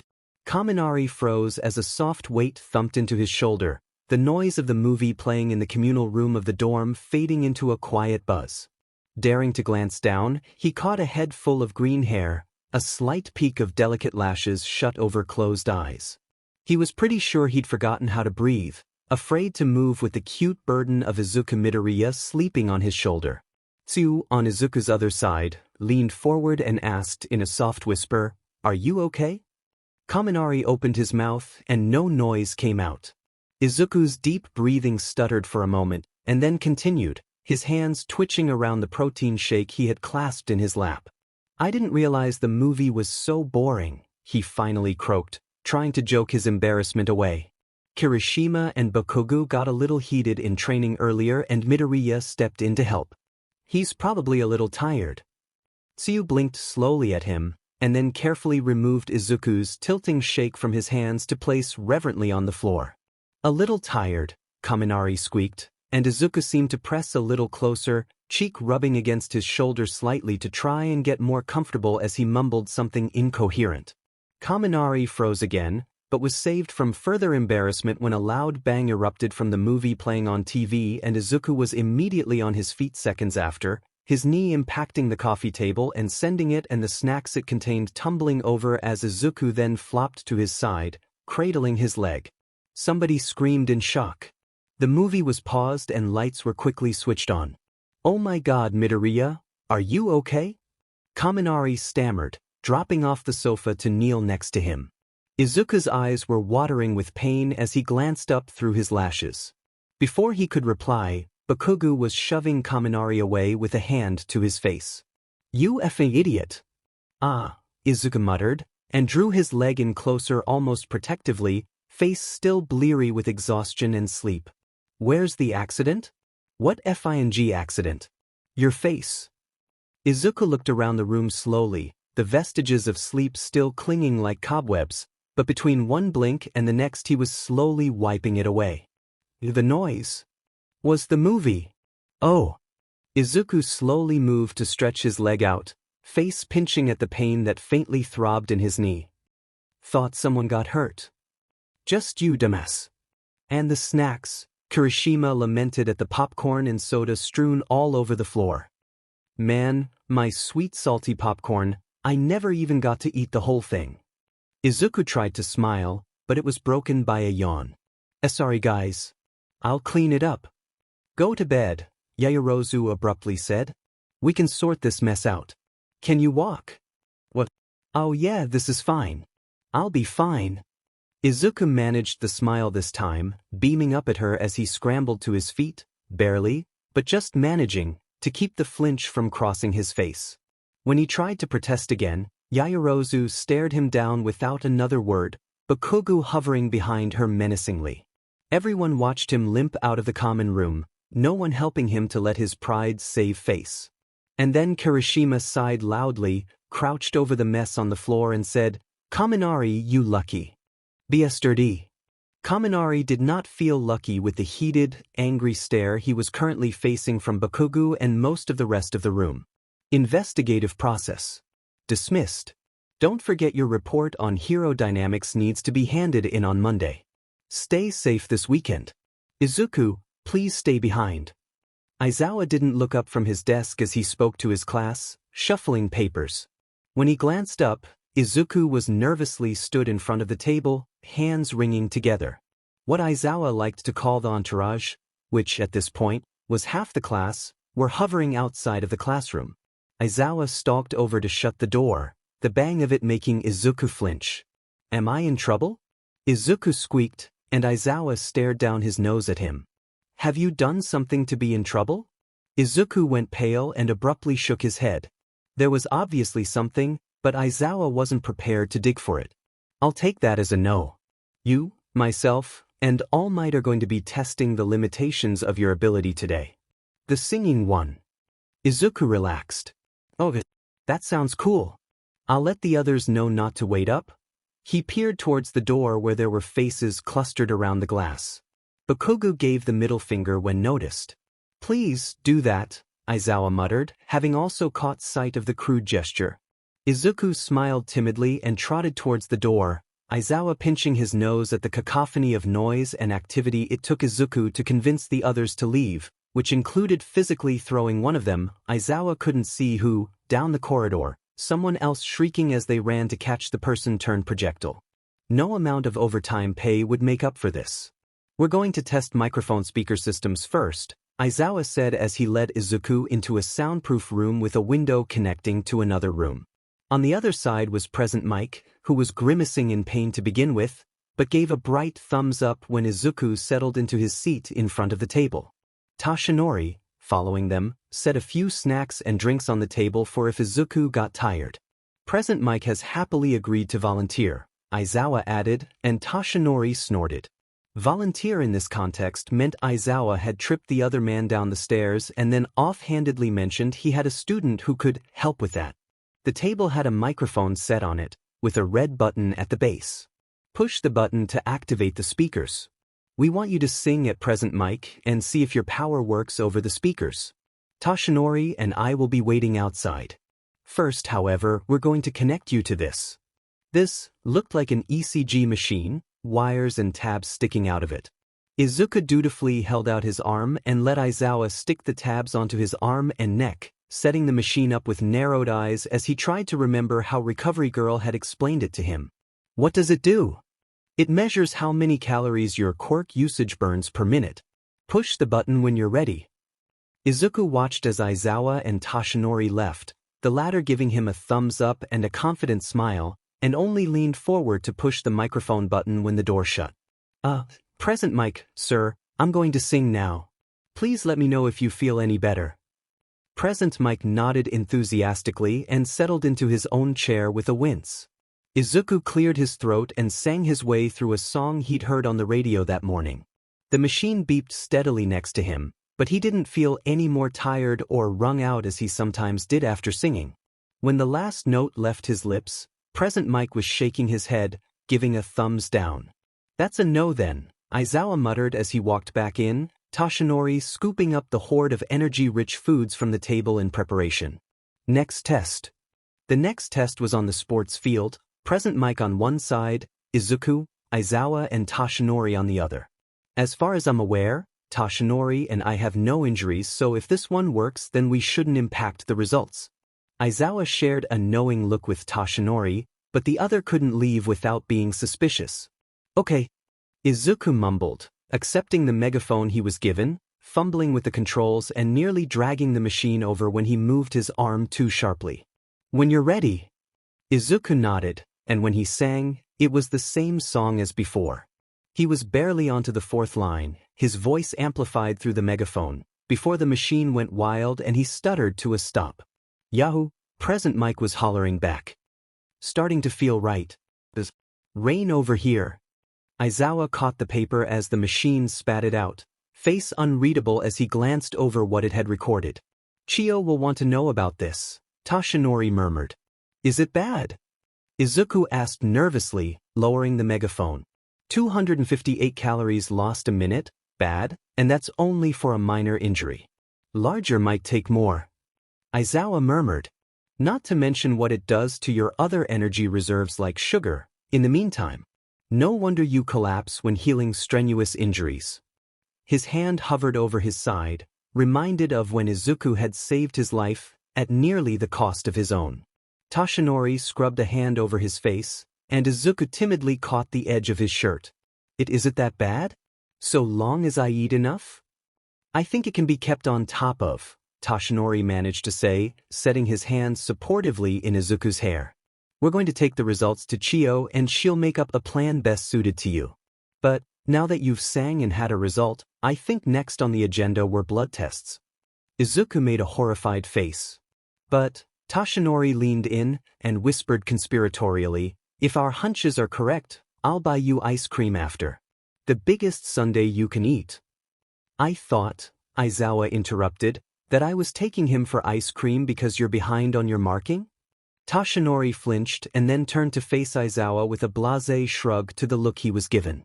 I'm not that behind. I'm getting my demon ice cream, Aizawa hissed back and Tashinori drew himself up tall, ready to argue the right to take Izuku for ice cream. Izuku watched the exchange, confused, and asked, I mean we can all go for ice cream? It sounds fun. And I mean ice cream, with Eraserhead and All Might. Izuku started muttering under his breath, pressing his fingers nervously together. Aizawa and Toshinori continued glaring at each other, before Aizawa turned and started disconnecting Izuku's wires. Their hunches were correct. Alongside calorie loss was a lower blood sugar content, marked in his blood results, Chio frowning over them the whole while as she scribbled notes. Izuku was treated to a sundae as big as his head, and had to sit in between Toshinori and Aizawa to stop them from arguing because Aizawa had swept in with his card to pay for all three of them before Toshinori could grab cash. Other tests on other days showed those closest to Izuku had the best result, but so long as he was heard there was healing. Recordings did nothing. Present Mike learned to stay away from Aizawa when there were stares involved, no matter how much Aizawa called it a labor of love. Bakugou coughed wetly, blinking up at the murky sky, the sounds of battle and fighting still around him. He tried to sit up but his arms and legs weren't listening to him. There was a shout of his name and then Izuku was skidding to a stop next to him on his knees, the cowl of his outfit ripped back away from his face. Kaken! Izuku's voice had a faraway quality, like he was underwater. A sharp sting on his right cheek made Bakugou focus, and he growled, the taste of blood on his tongue. Did you slap me? Izuku's face was pinched with distress, and he lifted one of Bakugou's hands to press into his side. Bakugou's fingers twitched as they connected with something wet and viscous. He was abruptly reminded of the hole in his side. You need to keep pressure on it, Kaken, Izuku said firmly, pushing on Bakugou's hand, and barely flinched as Todoroki came crashing in next to them, his normally impassive face wrinkled with worry. One hand reached to settle on Izuku's neck, the other pressed tenderly to Bakugou's wrist. Are you all okay? His head spun briefly, like on a swivel, ever vigilant of threats. I'll get him on his feet, Izuku replied, determined. Go and help the others. Todoroki's face pinched, but he swept his thumb gently over Bakugou's bloody skin, briefly squeezed the back of Izuku's neck and then he was back into the fray, his location just a wall of ice and a spluttering of flames. I can stand, Bakugou said, voice weak all of a sudden, words sticking in his throat. His vision spotted back for a moment. Izuku pressed both of his hands over Bakugou's, over the gaping wound in his side. Blood briefly gushed between pressed fingers. You are my sunshine. Izuku began, voice shaking. There were tears in his eyes, and Bakugou couldn't get his arm to move, to wipe them away, to punch whoever had caused them. He had a sneaking suspicion he was the cause. My only sunshine. He wanted to ask what was wrong, but it was like his tongue had turned to lead in his mouth, darkness creeping in more and more every time he blinked. You make me happy when skies are gray.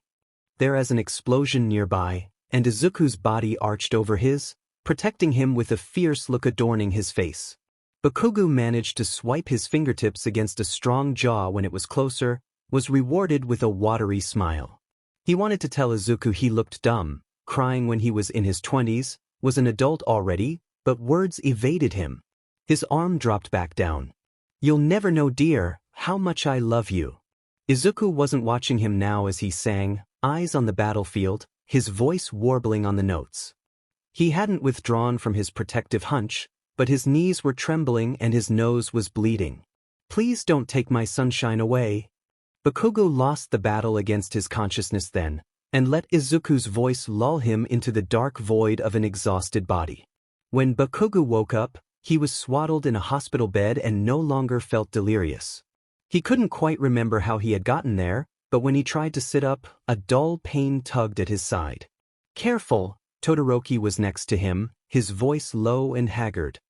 You'll hurt for a bit, but the worst is gone. Bakugou reluctantly let Todoroki guide him to a seated position, but didn't hide how he gratefully leaned into the familiar touch, a brush of cold fingers down his arm, the curl of a hand over his wrist when he was sat up. Demon Deku again, huh? Bakugou laughed, tried for derisory and only managed tired. Where is he? I thought he'd be crying over me. Todoroki remained silent, and eventually Bakugou looked up at him when no answer was forthcoming. Oi, where's Deku? Todoroki's eyes evasively darted to the side, and Bakugou ripped his wrist out from under his hand, grasping at him in return. "Answer me," he said, voice low and quiet. "Where?" "Deku. You had a punctured lung, a ruptured spleen. You were bleeding out fast," Todoroki said, his voice curt. "When you were brought to hospital, you only needed stitches. Please don't make me say it out loud." Todoroki bowed his head, posture defensive as he curled around himself. Bakugou's heart dropped, like a steel weight, and all of a sudden could not find it in himself to breathe. "Is he?" Bakugou croaked, because he had to, needed to know, and Todoroki slowly and methodically laced their fingers together. "Not." Todoroki's voice broke, and he couldn't quite get it back under control. "He's not, but not sure if he'll wake up.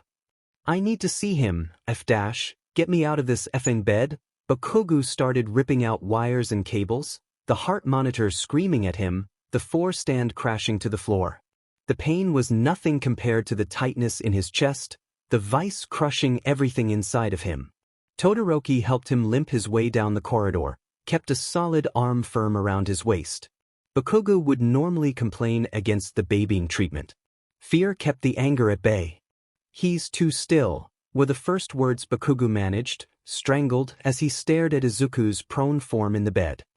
"Like a FING sleeping beauty. What's the box? What's all this FNG sheet?" "The ventilator helps him breathe," Todoroki replied, voice small. Bakugou's arm around his shoulders tightened, tucking the other's body firmer into his side, less for physical support and more for something else. "The doctors said," Todoroki's voice shuddered out, and Bakugou felt the burn behind his own eyes, the tears and anger and terror. "They said he can have a couple of weeks, but not to hold out hope after that. One of us will have to make the decision then." What FNG decision?" "To take him off the life support." Todoroki turned his head slightly then, his cheek pressed against Bakugou's head. His breath left him out in a shaky exhale. Bakugou fisted his hands by his side, feeling his body tremble. "Can I have some time with him?" Bakugou asked, feeling frail, and Todoroki helped him into the seat by the bed. Before he could go, Bakugou was grasping at his shirt, tugging firmly, and Todoroki let himself get guided in for the firm, closed lip kiss he was given. "I'm just going to be outside," Todoroki whispered, and the door was shut behind him with barely a sound. Bakugou watched Izuku for a few minutes then, hands clenched tightly on his knees. There was a war of emotions in his chest, and he didn't know what was going to win. "You moron," he eventually bit out, scrubbing his hands against his eyes. "Yuuei shithead. Singing that stupid effing song at me, who's the effing sunshine here, not effing me." He reached out a hand to grasp at Izuku's, a weak pulse under his fingertips, his thumb pressed to the ring Izuku proudly wore on his left hand. "Of course I know how much you love me, it's written all over your stupid effing face."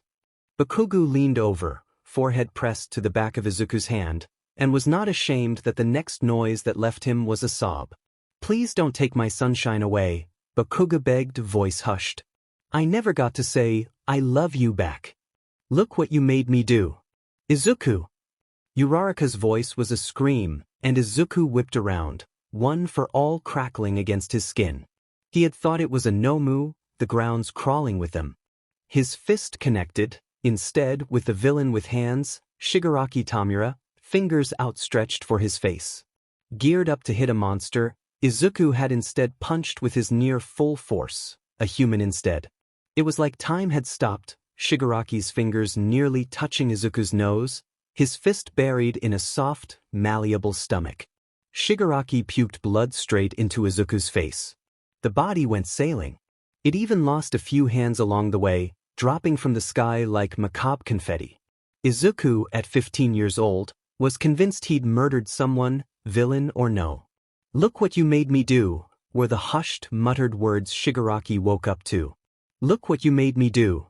Despite being hit by what seemed to be the equivalent to a nuclear detonation in human form, Shigaraki was surprised to feel, well, anything to be honest. He was pretty sure time and space had warped around the part of his stomach he'd been socked in. But then he was turning his head, the rest of his body bound to the bed he was in, to see the very person who had punched him hard enough to turn most thought to mush. "I don't like your kingdom keys, they once belonged to me." The words were cut off as green eyes met his, and Izuku was darting to his feet, shake that it he'd been drinking from clattering to the floor and spreading its contents like pale pink blood. "Man," Shigaraki thought, "my thoughts are grim." "You're awake," Izuku said, bewildered, and his head twitched towards the door. "I'm alive," Shigaraki responded, equally as confused, and was even further confused when Izuku flushed in embarrassment. Then Shigaraki clicked. "The singing. You helped." His words were accusatory. "I need to go," Izuku stammered out in return, eyes darting between the bound villain, the steadily growing puddle of dropped shake, and the door. "You helped," Shigaraki repeated, unable to keep the disbelief from his voice this time. "A hero helped a villain."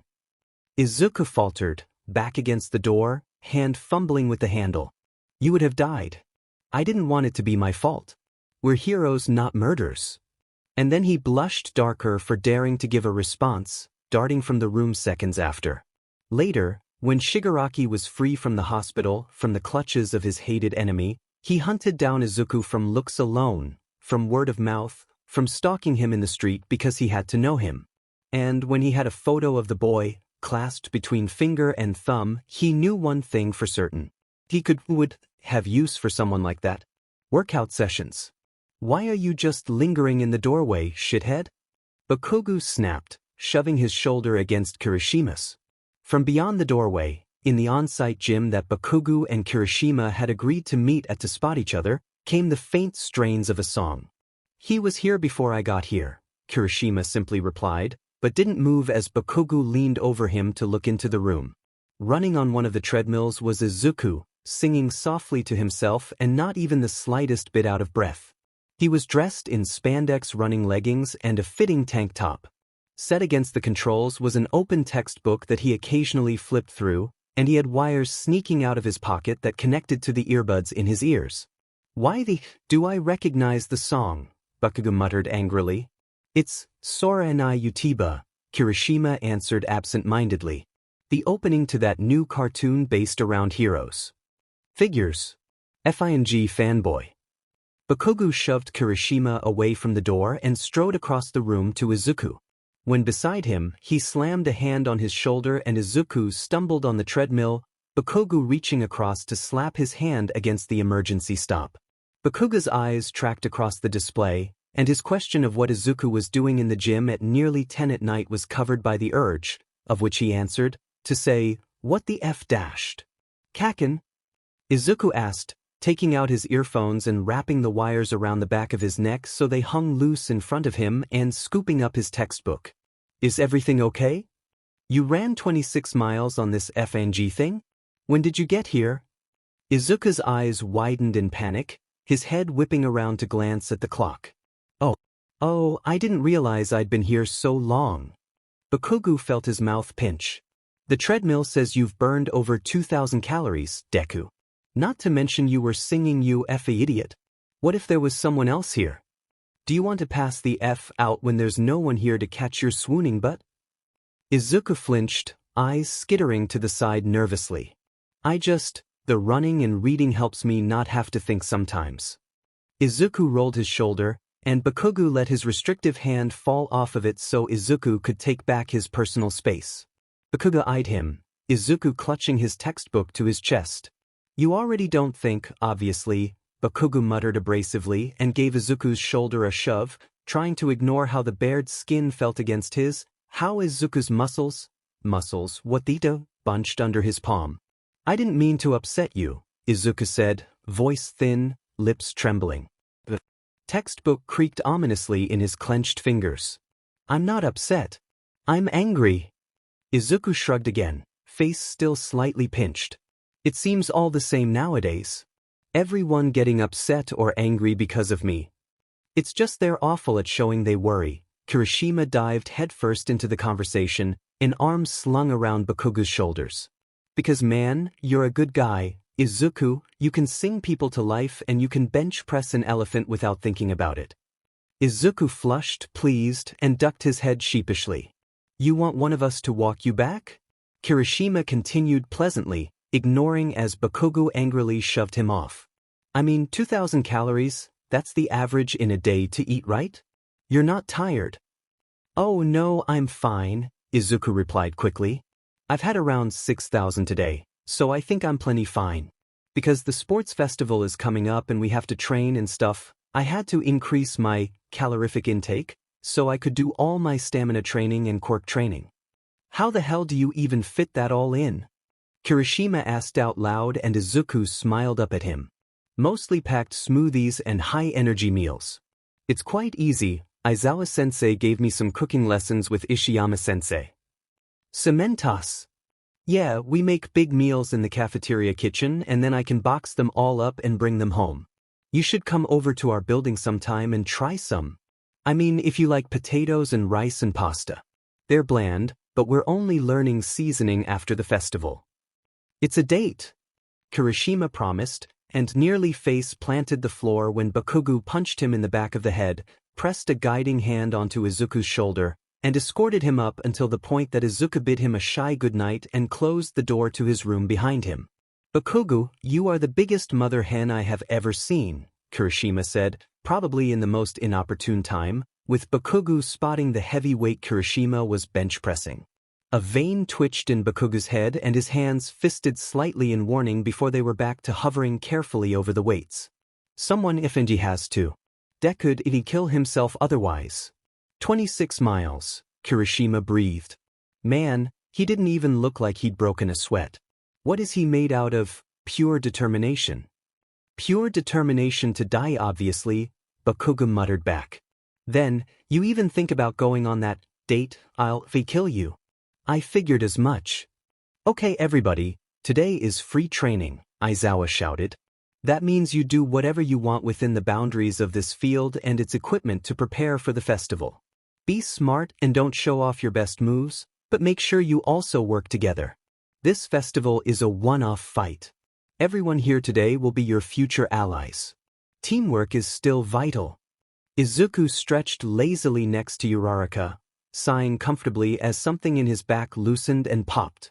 What are you going to do, Izuku? Uraraka asked, watching him as he finished his stretches. Not much really, Izuku shrugged. Not without breaking the course or someone to spar with. I might jog some laps, or do some squats or something. Ooh, I know. Uraraka suddenly said, her grin almost diabolical. What the hell is everyone lined up for? Aizawa asked in disbelief. This is an exercise in abilities, not an exercise of my patience. Uraraka bounded up next to him, already squeezing her way into the back of the queue, cheeks flushed and positively giddy. Izuku-kun is squatting with everyone on his shoulders to train. He hasn't dropped anyone yet and makes it look so easy. It's fun. No one disagreed when I asked if they wanted to try it, not even Bakugou. In fact, as she spoke, Aizawa could see Izuku squatting, up, down, with Bakugou on his shoulders, his arms stiffly crossed and face halfway between bewildered and constipated. I knew I couldn't trust the lot of you to do anything normal, Aizawa muttered. Izuku was also perfectly capable of lifting Aizawa onto his shoulders and squatting with him, too, did 5 reps without needing to catch his breath. Aizawa most definitely did not tell Toshinori and never would, not even under the threat of death. The obstacle course. Izuku is the obstacle.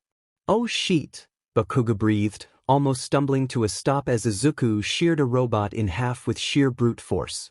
And then he nearly punched himself in the face for thinking of Deku in any way attractive. Of course, the cameras caught that exact moment and broadcast it in glorious HD. When they watched over the footage, Bakugou didn't know whether to feel victorious or angry when others also gasped at Izuku's performance. Word versus word. Man, your quirk is so cool, Izuku breathed while Shinzo was ranting at him, and for once, the purple-haired boy was at a loss for words. I have a voice quirk too, Izuku continued. But mine heals people. Yours is so cool. What? Shinzo was wary, and then seemed to click that Izuku had answered.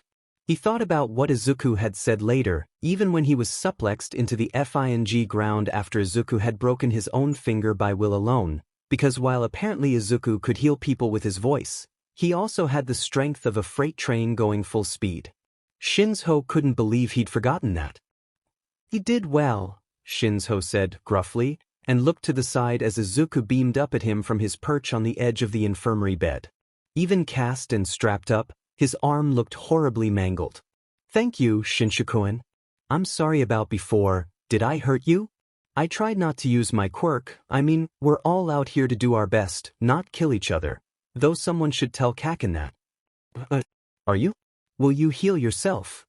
Izuku's smile faltered and he glanced down at his arm. My quirk only works on others." And Recovery Girl said this was the best she could do. "I'm going to, be scarred and stuff. But that's my fault, my using my quirk so recklessly. Shinzo knew. He knew that feeling, experienced it himself where it curled tight in his chest, hammering at his ribs nearly every day. You just need to do your best, to show the others what you're worth. Yeah. Izuku sighed, and with his free hand, patted the bed beside him. "Sit down? I know you said you're okay, but I threw you pretty hard. It still gotta hurt some. You wanna help me? Your opponent." Izuku pet his head to the side. "We're schoolmates before we're opponents, Shinshu-kun. Are we fighting right now?" "No." Izuku cracked a grin, and patted the bed again. "I feel bad for hurting you, even for the festival, so I'd like to help if you're up for it." Shinzo set himself down carefully and primly onto the edge of the bed. "Will it make me tired? I don't want to miss the next match." "Oh no. You'll be fine. My quirk doesn't rely on your stamina or anything. Besides, Kaken against Todoroki-kun? I wouldn't want to miss that either. We should be fine though. Todoroki-kun is still being seen to in the next room. We were going to walk back to the stands together. Did you want to join us?" Shinzo shyly ducked his head, but agreed. And when Izuku started singing for him, it was the best moment of the festival by far. Being eyed up and judged by Todoroki for walking back with them was totally worth it. In his opinion, Izuku was wrong. His voice-activated quirk was much cooler. But they could debate it until they turned blue in the face, and Izuku had the perfect pout for winning those arguments after all. The Izuku effect. Endeavor was a curt man. Harsh, to a degree. He did not believe in mincing his words, his actions. Truth was truth, strength was strength. He could admit he'd never before felt frightened when faced by someone who looked the human equivalent of a kitten. "It's obvious I'm not All Might," Izuku said firmly. Endeavor went to reply. Izuku's reedy, but strong voice spoke over him, undertones of steel and a near-savage anger to his eyes. "Todoroki-kun is not you." Those words channeled his grief, his frustration, his fury for every morning after a particularly arduous weekend that Todoroki would limp into the classroom. Izuku hoped it showed in his eyes. He didn't know it had showed too well.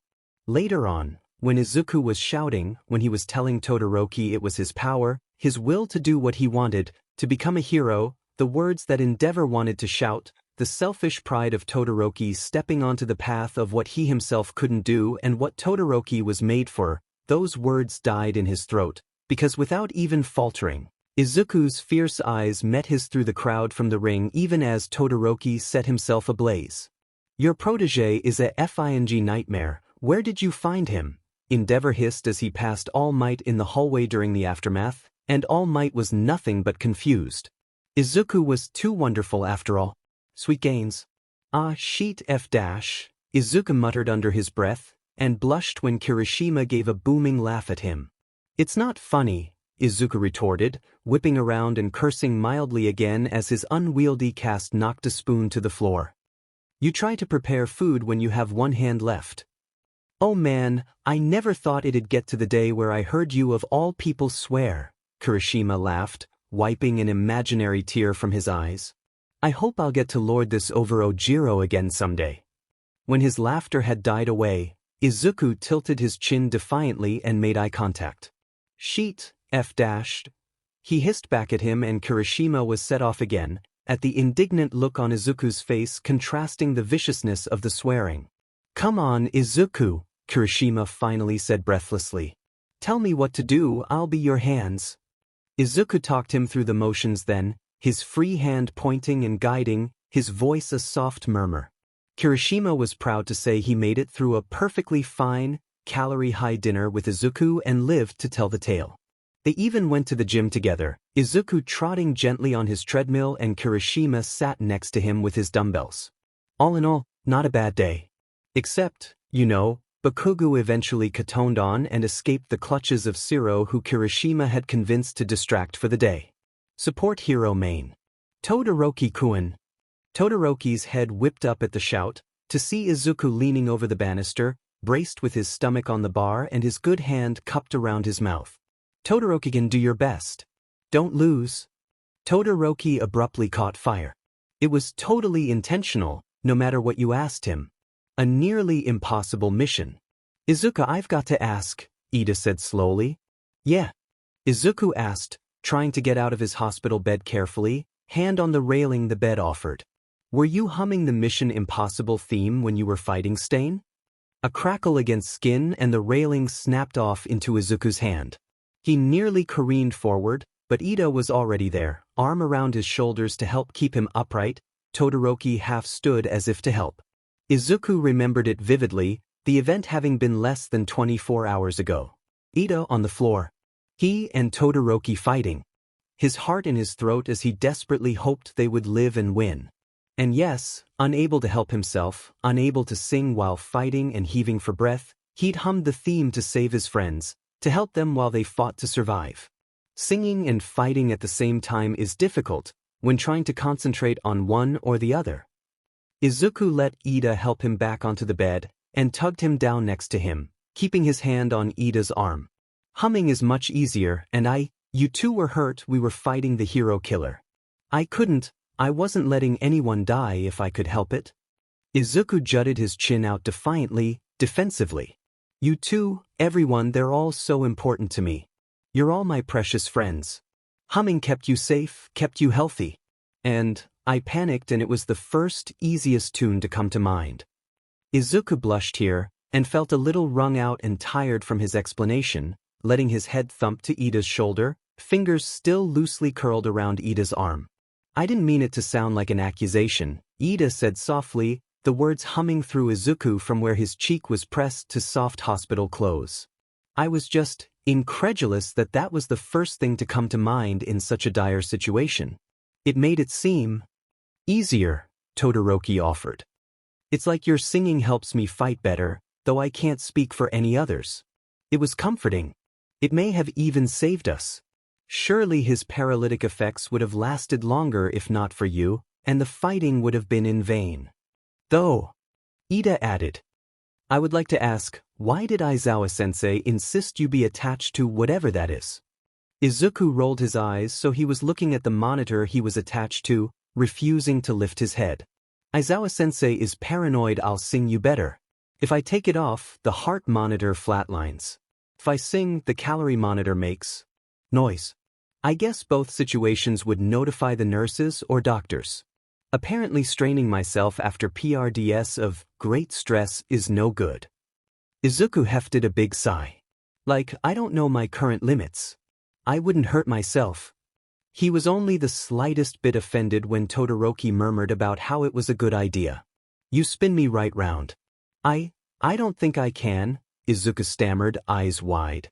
I can just wait here while you go ahead, I'll get a snack or something. Are you chickening out, Deku? Bakugou slung a heavy arm around Izuku's neck, staring up with a wide grin at the roller coaster. It was you that got us all here, you're going on everything.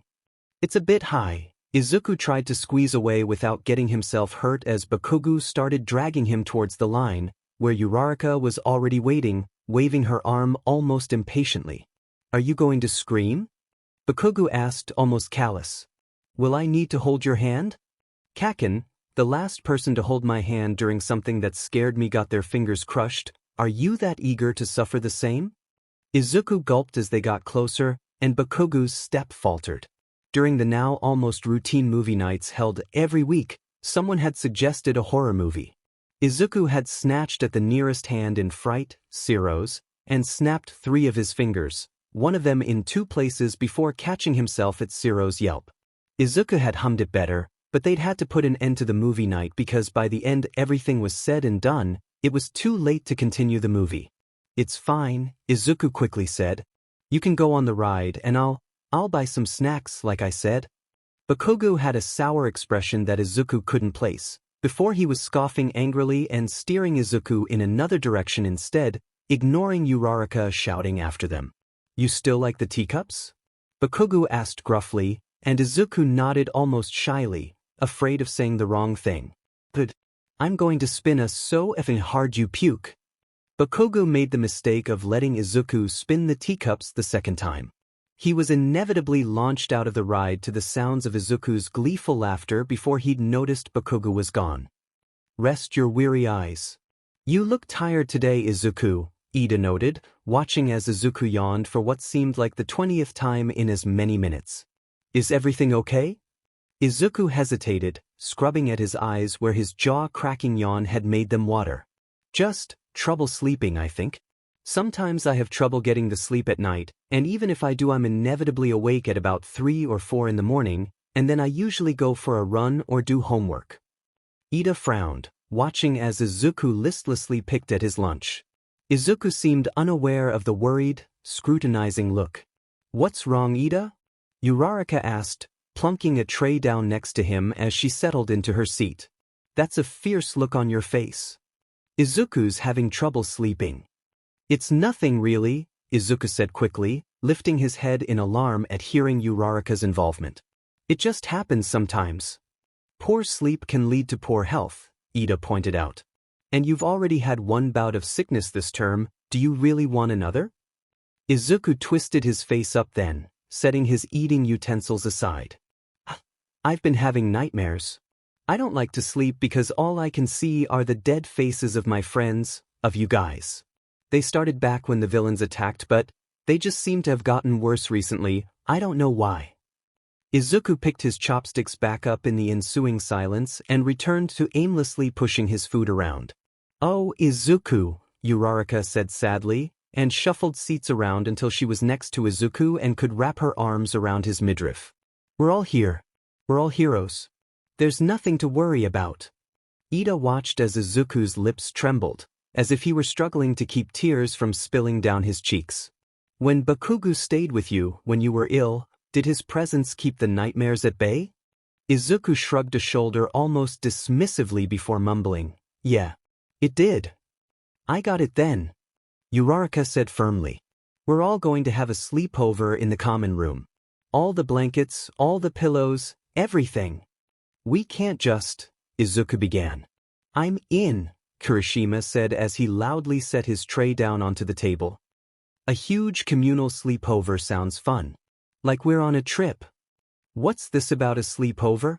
Tsuyu asked, drawn over by Kirishima's loud voice. After that, it was like a tidal wave of bodies coming closer at the prospect of a sleepover, the words murmured across the cafeteria. Later that night, Izuku was sandwiched between so many bodies he couldn't tell who was who began where, or where he was in relation to the room, anchored by Uraraka's small, warm hand in his. It was the most rested he'd been in weeks. A nearly deadly meeting. If you scream, warm, stale breath brushed Izuku's cheek and ear, you and everyone else here will die. Izuku froze as cold, damp fingers curled around his throat, and did his absolute best not to breathe. The prickling feeling that had tumbled down his spine resolved into a pit of fear. There, Shigaraki breathed, his index finger rubbing back and forth against Izuku's neck. That's good. I'm not here to cause trouble, not today, no. Can I ask why you're here? Izuku dared to murmur, and when Shigaraki nudged him forward, Izuku walked, acutely aware there was only 3 fingers and a thumb on his skin, when there could easily be one more. You remember me, yes? From before. Yes. You attacked the hero course twice. The second time, Izuku hesitated. Shigaraki laughed, low and almost delighted. Yes, that too. When you helped me because you aren't a murderer. Let's find somewhere to sit. I wouldn't want your friends to find us too soon. Izuku fell silent, let himself be guided and weaved through bodies and around corners alike until they were in a quiet alcove with a bench, close enough to hear the hubbub of activity but not close enough to see it. Shigaraki let Izuku sit first, fingers twitching at his sides, and then sat himself, twisted to face Izuku, a hand now around his wrist instead of his neck, eyes wide as they took in each and every feature. It was different from a picture versus having the real thing in front of him again. "You're going to sing for me again," Shigaraki breathed. "I told you, I'm not here to cause trouble. I'm just here for you. I want it again." "Oh," Izuku stammered, swallowing several times in quick succession. "I'm sorry, sure Shigaraki-san, but it won't be the same as before?"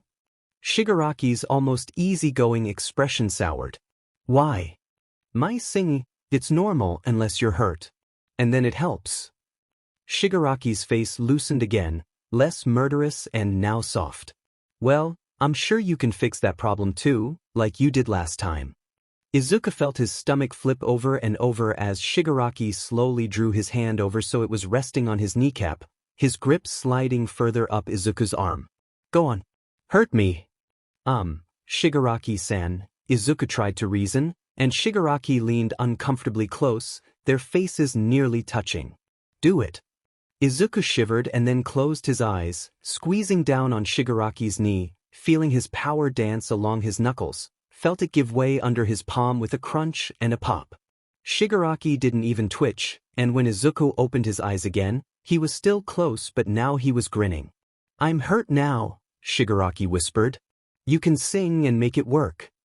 "Yeah," Izuku replied, feeling almost mollified that Shigaraki's grip on his arm had loosened, barely even a fingertip touching his skin. Then, clearing his throat, he asked, "Do you have a favorite song?" Izuku stayed on that bench long after Shigaraki had gone, when he tapped his middle and index finger against Izuku's hand as he sang, rubbed a thumb along his wrist as Izuku's voice had warbled away into nothing. Then when it was done, Shigaraki had simply sighed, as if a weight had left his shoulders, murmured, "I'll see you soon, Izuku Midoriya." "I'm sure." And as he'd stood, he'd swiped the blood from Izuku's nose away with his knuckle before striding off. That's how the rest of the group had found him. Sitting, shaking, dry blood staining his upper lip, and too wound up to talk. "Stay still, please," Chio chided as Izuku squirmed and dithered on the chair, watching as recovery girls slowly unwound the wrappings on his arm. "If you aren't still, I won't take it off." Izuku held his breath as Chio moved on to cutting the cast off, exposing pale, slightly sweaty flesh to the air. "Oh," Chio said, her tone soft. "Midoriya, I'm sorry. I assumed it would be a little better." Izuku flexed his fingers, twisting his arm this way and that, the light glittering off the scars dotting his arm, setting them to shimmering white and silver. "It looks kind of cool though, don't you think?" Izuku grinned up at her, and pushed himself to stand. "I'm going to class now, do you need me for anything else?" Chio looked longingly at the testing equipment lined up in one corner of the room, before waving him off. "You're good for today, Midoriya. I'll see you when I see you, and hopefully for not any quirk-related reasons." Izuku was grinning as he left. "Tada!" Izuku declared loudly as he stepped into the classroom, recently released arms stretched ahead of him. "I'm free of the cast." "Oh." Uraraka's voice sounded saddened. "Your arm." I know, Izuku's smile faltered. "I mean, it looks cool, right? And I mean, heroes always have cool scars. I can show them off." Todoroki wordlessly reached forward, fingers closing around Izuku's outstretched wrist loosely. "Sorry," he said quietly. "Todoroki-kun, no," Izuku immediately chastised. "It was my fault for pushing." Todoroki tried to smile, and then tried to add, nonchalantly, "Did you speak with Endeavor? He was asking about you. A lot." "I might have spoken with him," Izuku said sheepishly, scratching at his neck almost nervously. "I might have, slightly, told him of." His expression sharpened. "Has he been giving you trouble since then?" Todoroki's grip tightened gently around Izuku's wrist, a conflict of emotions crossing his face. "No. But thank you anyway." Then Todoroki cleared his throat, let go, and returned to his seat. The awkward silence was broken by Kirishima, who eased his way by Izuku in the doorway and exclaimed, "Whoa, Midoriya, dude. Cool scars. Serial sweater stealer. Midoriya, Your jumper is like 2 sizes too big, Kaminari noted as he flopped next to Izuku on the couch in the common room, pulling out his phone with a yawn. Izuku tucked his legs up tighter to his body, collar of his current sweater pulled up over his nose, his eyes hooded and sleepy. Ah. Izuku agreed. That's because it's actually Itakuin's. We did our washing together and it ended up with my stuff, but he's never asked for it back. So, I kept it. He hasn't said anything. It's cozy. Izuku's sleepiness turned defensive. Nah, it's just... And then Kaminari paused thoughtfully, fingers hovering above the phone screen. You know, I lost a sweater recently too. Maybe the same thing happened to me. Izuku tucked himself smaller, slipping his arms up into the body of the sweater and leaving the sleeves loose against his body. Strange that, huh? Izuku mumbled, voice once again quiet and almost lost in the collar of his top. It was absolutely, definitely him, Bakugou muttered as he walked through with a coffee mug in one hand, and he forced himself onto the other side of Izuku. He's got 3 of mine already. You only bring them out to wash them, Izuku hissed, even as he curled himself up to get cozier. None of you love them like I do. Kaminari wasn't too sure what to say, and used to this quiet, tired Bakugou, and unwilling to set off his fuse. Eventually he said, You're right. I only packed the sweater in case it got cold and the winters here are mild, so, I mean, if Ida's not saying anything, I won't either. In fact, I've got a couple more you can have if you... 1, Bakugou said sternly. The 1 is enough. His eyes met Kaminari's over the fluff of Izuku's hair, daring him to disagree, and Kaminari smiled tightly and nervously before turning back to his phone. I'm sure you're right. If Izuku's stolen one from everyone, he's got plenty. Izuku had no words to give. He'd fallen asleep wedged between them, cozy and warm, upper body leaning into Bakugou and his feet, which he'd snuck under Kaminari's thigh without Kaminari even having noticed. Todoroki looked up from his lunch, startled, as the door to his office slammed open so hard it bounced off of the opposite wall and nearly nailed Bakugou in the face. The handle had left a sizable dent in the drywall. Sir, the receptionist was saying. Sir, please you can't? It's all right. Todoroki lifted a hand, his other setting his chopsticks aside, even as Bakugou heaved and snarled in the doorway. It's all right?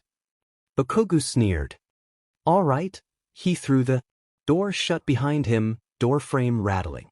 The noise nearly rivaled the explosions Bakugou so enjoyed. Storming across the room, Bakugou slammed his phone face up on the table in front of Todoroki, the glass of water tipping precariously. It would have spilled if Todoroki hadn't waved his hand to freeze it. You tell me how this is all right, you effing half-and-half beaky piece of sheet. Todoroki picked up a napkin to pat at his mouth and glanced down at the phone. His tongue felt like lead suddenly in his mouth.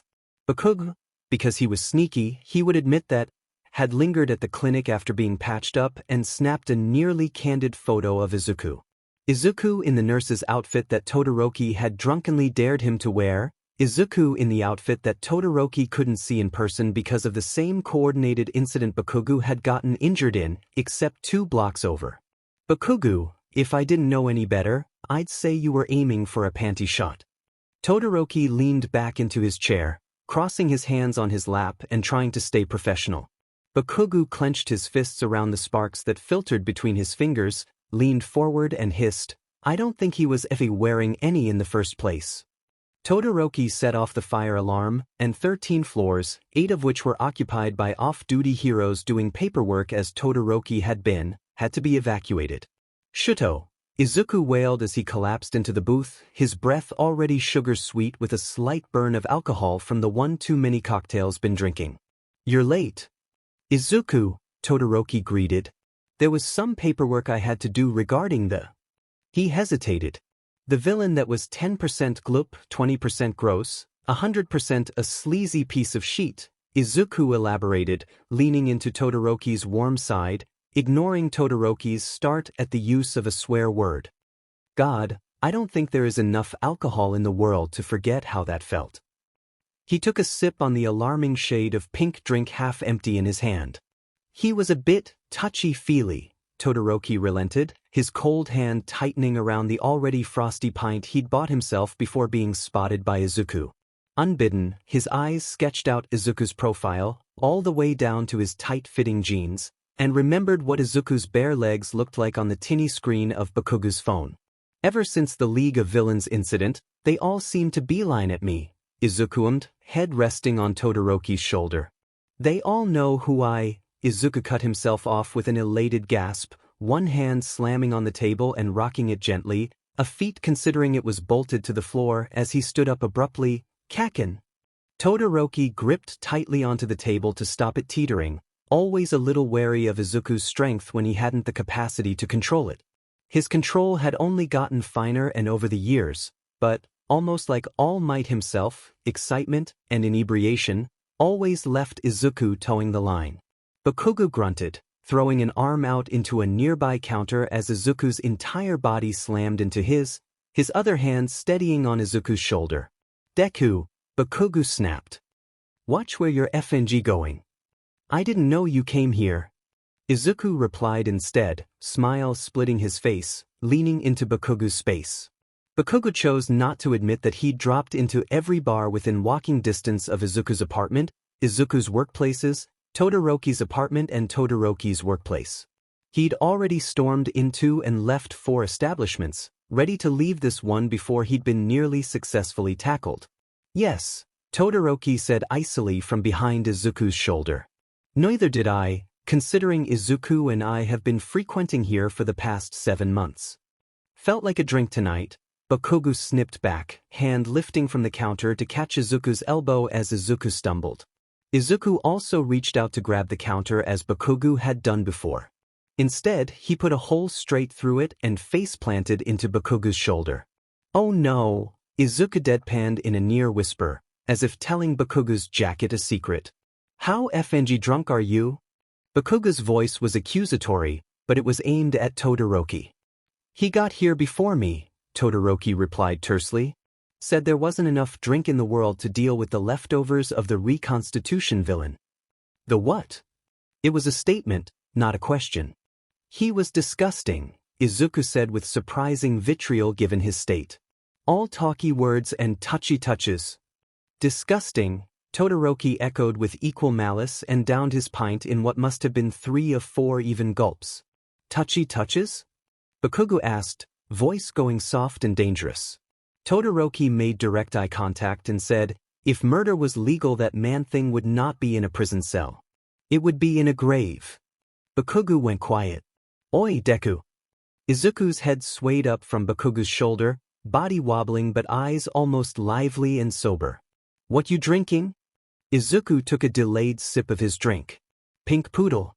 Mimi calls it pink poodle. Izuku pointed across the bar towards an older, sharp-looking woman who was cleaning a glass with energy, eyes narrowed at them. At Izuku's attention she nodded her head up, and he raised his glass to her with a grin. Then let's get you another pink FNG poodle, Bakugou replied, and dared Todoroki to complain.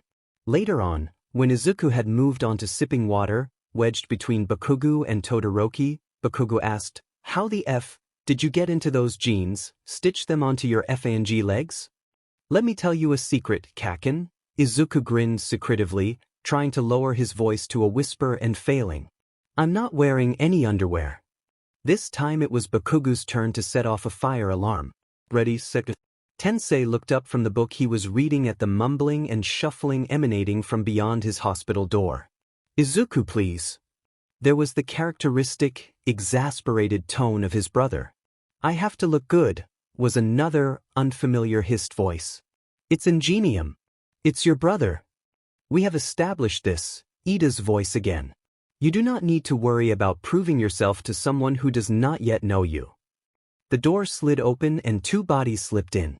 Tenya, Tensei greeted cheerfully, ignoring the tight feeling in his chest at the sadness still in his brother's face, the worry at seeing Ida still swaddled in a hospital gown. His friend was dragging in 4-line with him. Anne?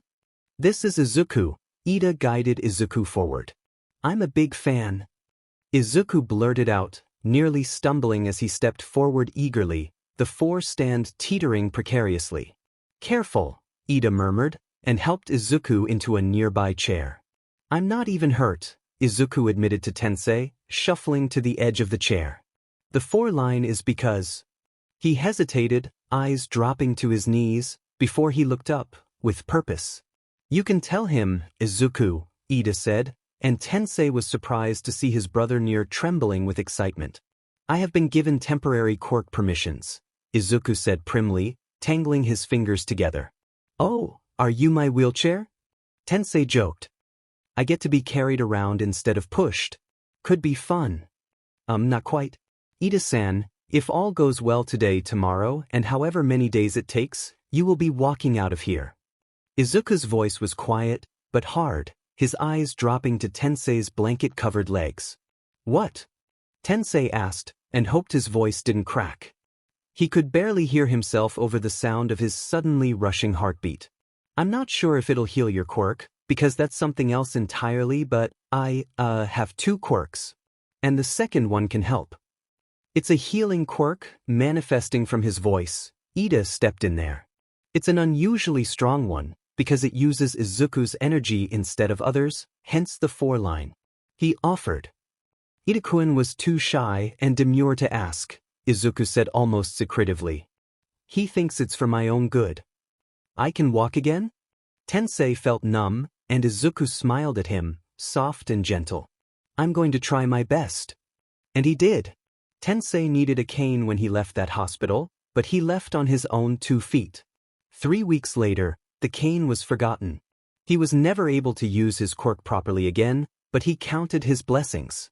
He was incredibly proud and supportive of Tenya using Ingenium as his future hero name. If asked, he'd deny crying. "This is pure crack and I'm not sorry. Izuku has a video channel and it is pure gold," Uraraka declared as she dropped into the common room where most of Class 1A were already waiting for the movie night to start. She was with her laptop, dropping to her knees so she could attach it to the TV. "Oh really?" Shiro asked curiously. "Oh no," Izuku offered in rebuttal, and sank into the armchair he'd claimed, wondering if it was too late to make a mad dash out of the room. The TV flickered into life as Kirishima dropped onto the arm of Izuku's chair, a companionable arm around his neck. "I reckon it's about All Might," Tsuyu spoke up. "Right." The image on the TV wobbled before the picture focused. The camera was on Bakugou and Kirishima in the hot springs, during a school trip.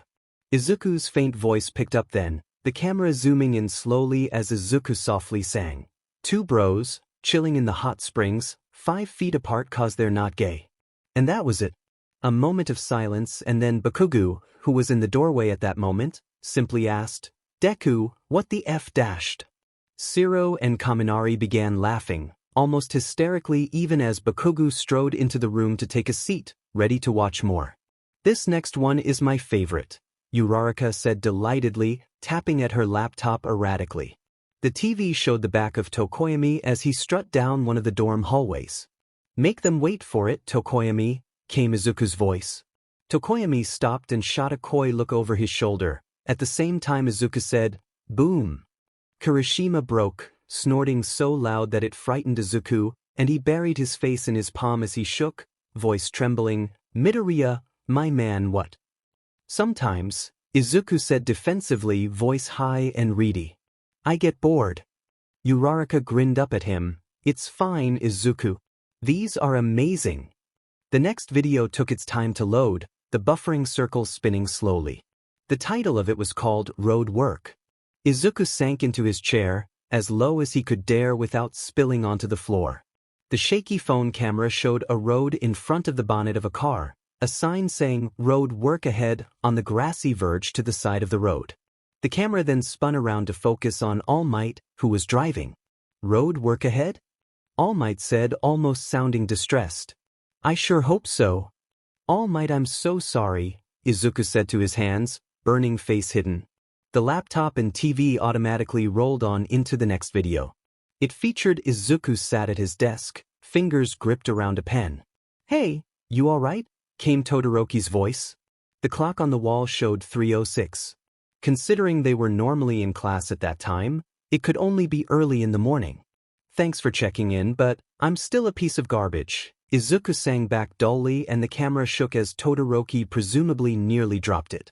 I remember that. Todoroki spoke up for the first time. It was when we had to do that short daily life video. Coulda came to get me, because Izuku was fretting over quirk mutations and we weren't even working on that topic. Izuku shrugged loosely. I needed to write it down before it left. It was back when I was like, sleeping bad. Oh, Tokoyami suddenly spoke up. If these are playing in order, I know which one is next. Uraraka resumed playing, and Izuku squirmed as concerned gazes returned to the TV.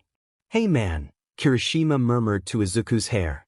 You're not a piece of garbage, right? Thanks, Izuku whispered back. The next video showed a zoom in of Dark Shadow's face, before Izuku fumbled and got it to zoom out. Lemme smash, Dark Shadow suddenly said monotone. Deku lemme smash. There was muffled giggle from beyond the camera. I got you blue, you like blue. You want some tail? Swiggity swooty. Dark Shadow's clawed hands swept up, and he was indeed holding something blue. It looked like somebody's sport uniform. The Izuku holding the camera lost it then, the vision swinging down to his feet, the video shaking as Izuku wheezed in laughter. As it had swung down, it had caught Tokoyami's almost triumphant-looking expression at making Izuku laugh. Oh, Uraraka, Izuku said desperately over the sound of giggles. You don't need to play the next one. He moved to stand. No, Bakugou grinned. Play it. He had his hand outstretched in Izuku's direction, ready to shove him down if he tried to get up, relishing in Izuku's distress.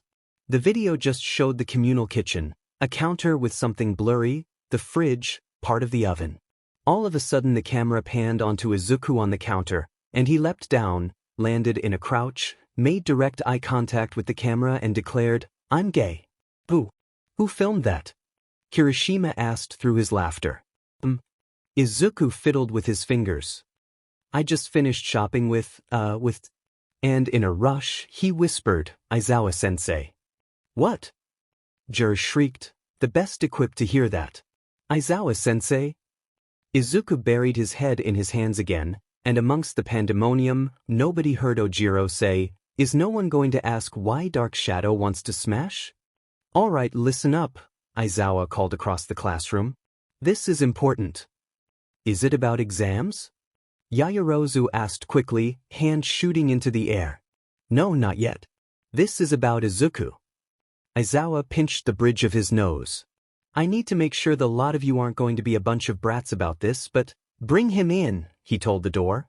Tashinori, bulked up as All Might entered the classroom, hand on the shoulder of an embarrassed, demure-looking young girl.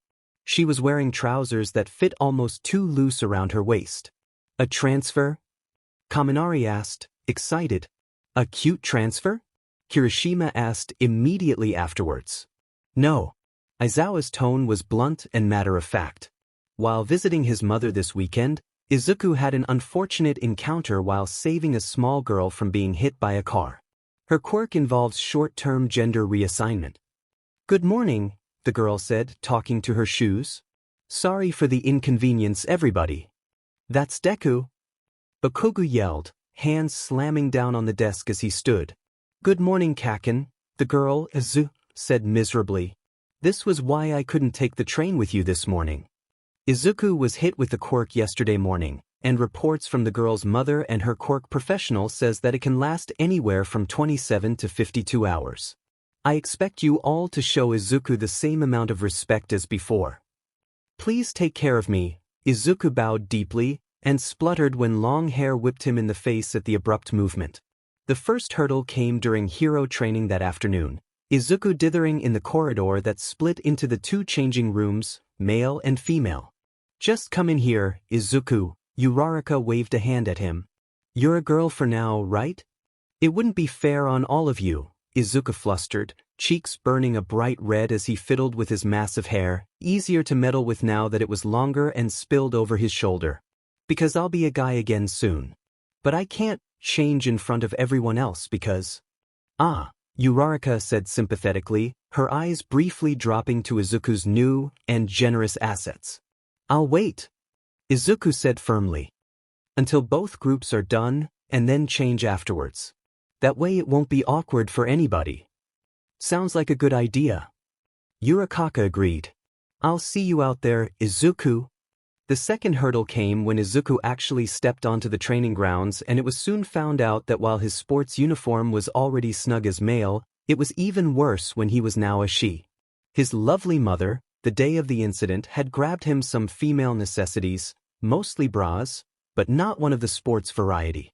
Izuku nervously shuffled as Mineta dropped his water bottle. He was so distracted, and Izuku focused on trying to get the volume of hair out of his face for once on this awful day. Here, Yaezuru suddenly approached, sounding almost pitiful for his plight. I have a hair tie. It'll be easier to see if you have your hair up. I can't get over the complete fuckery that is this bullshit, Bakugou muttered angrily in the background as he watched Yaezuru carefully help Izuku get his hair into a snug ponytail. Izuku is cute like this though, huh? Kaminari mumbled absently, and got a hot, nearly explosive punch to the side courtesy of Bakugou. Izuku is always cute, Uraraka decided firmly. Besides, he is not going to be like this for much longer. He looks like his mum. Bakugou looked mildly constipated and trying not to get caught out staring. I mean he did before, but like, shitty Deku. Izuku whipped around, startled, and smacked Yaezuru and a close Baitsuyu with his ponytail. Kakin? He yelped, blushing again at the new pitch of his voice. Is something wrong? Bakugou turned red himself and spluttered, fisted hands crackling with sparks. Shut up! Bakugou barked angrily and stormed off, a hysterically laughing Kirishima at his shoulder. Todoroki approached then, Izuku once again tugging at his hair. Would you like to pair up today, Midoriya? He asked cordially in lieu of a greeting. He was gifted a timid, almost tired smile. Are you sure, Todoroki-kun? I might be a liability because… Izuku glanced down at himself, unsure how to say out loud that his chest was going to be an issue. We can just see how it goes. Nothing dangerous is going to happen, I'm sure. Izuku dithered and then beamed up at Todoroki, feeling slightly askew at the even bigger height difference, his diminutive height even less than before. Then, yes please Todoroki-kun. Todoroki very gently set the grass on fire. How long does it take him to Vifindi change? Bakugou grumbled, pacing the hallway in front of the changing rooms. Don't forget he had to wait for us to dress first, Ida chided. Izuku is being more accommodating of his condition than we are right now. Ida is right, Todoroki said shortly. If you don't want to wait then leave. Why you? Bakugou began to snarl, and was interrupted by a clatter and yelp from the women's changing room, the one Izuku had chosen when the others had finished dressing in prior to the afternoon lessons. Izuku! Uraraka called through, stepping forward anxiously. Is everything okay? There was another clatter and the door to the women's room banged open so violently it nearly tore free from the top hinge. I'm back to normal, Izuku said, cheerfully and happily from the doorway.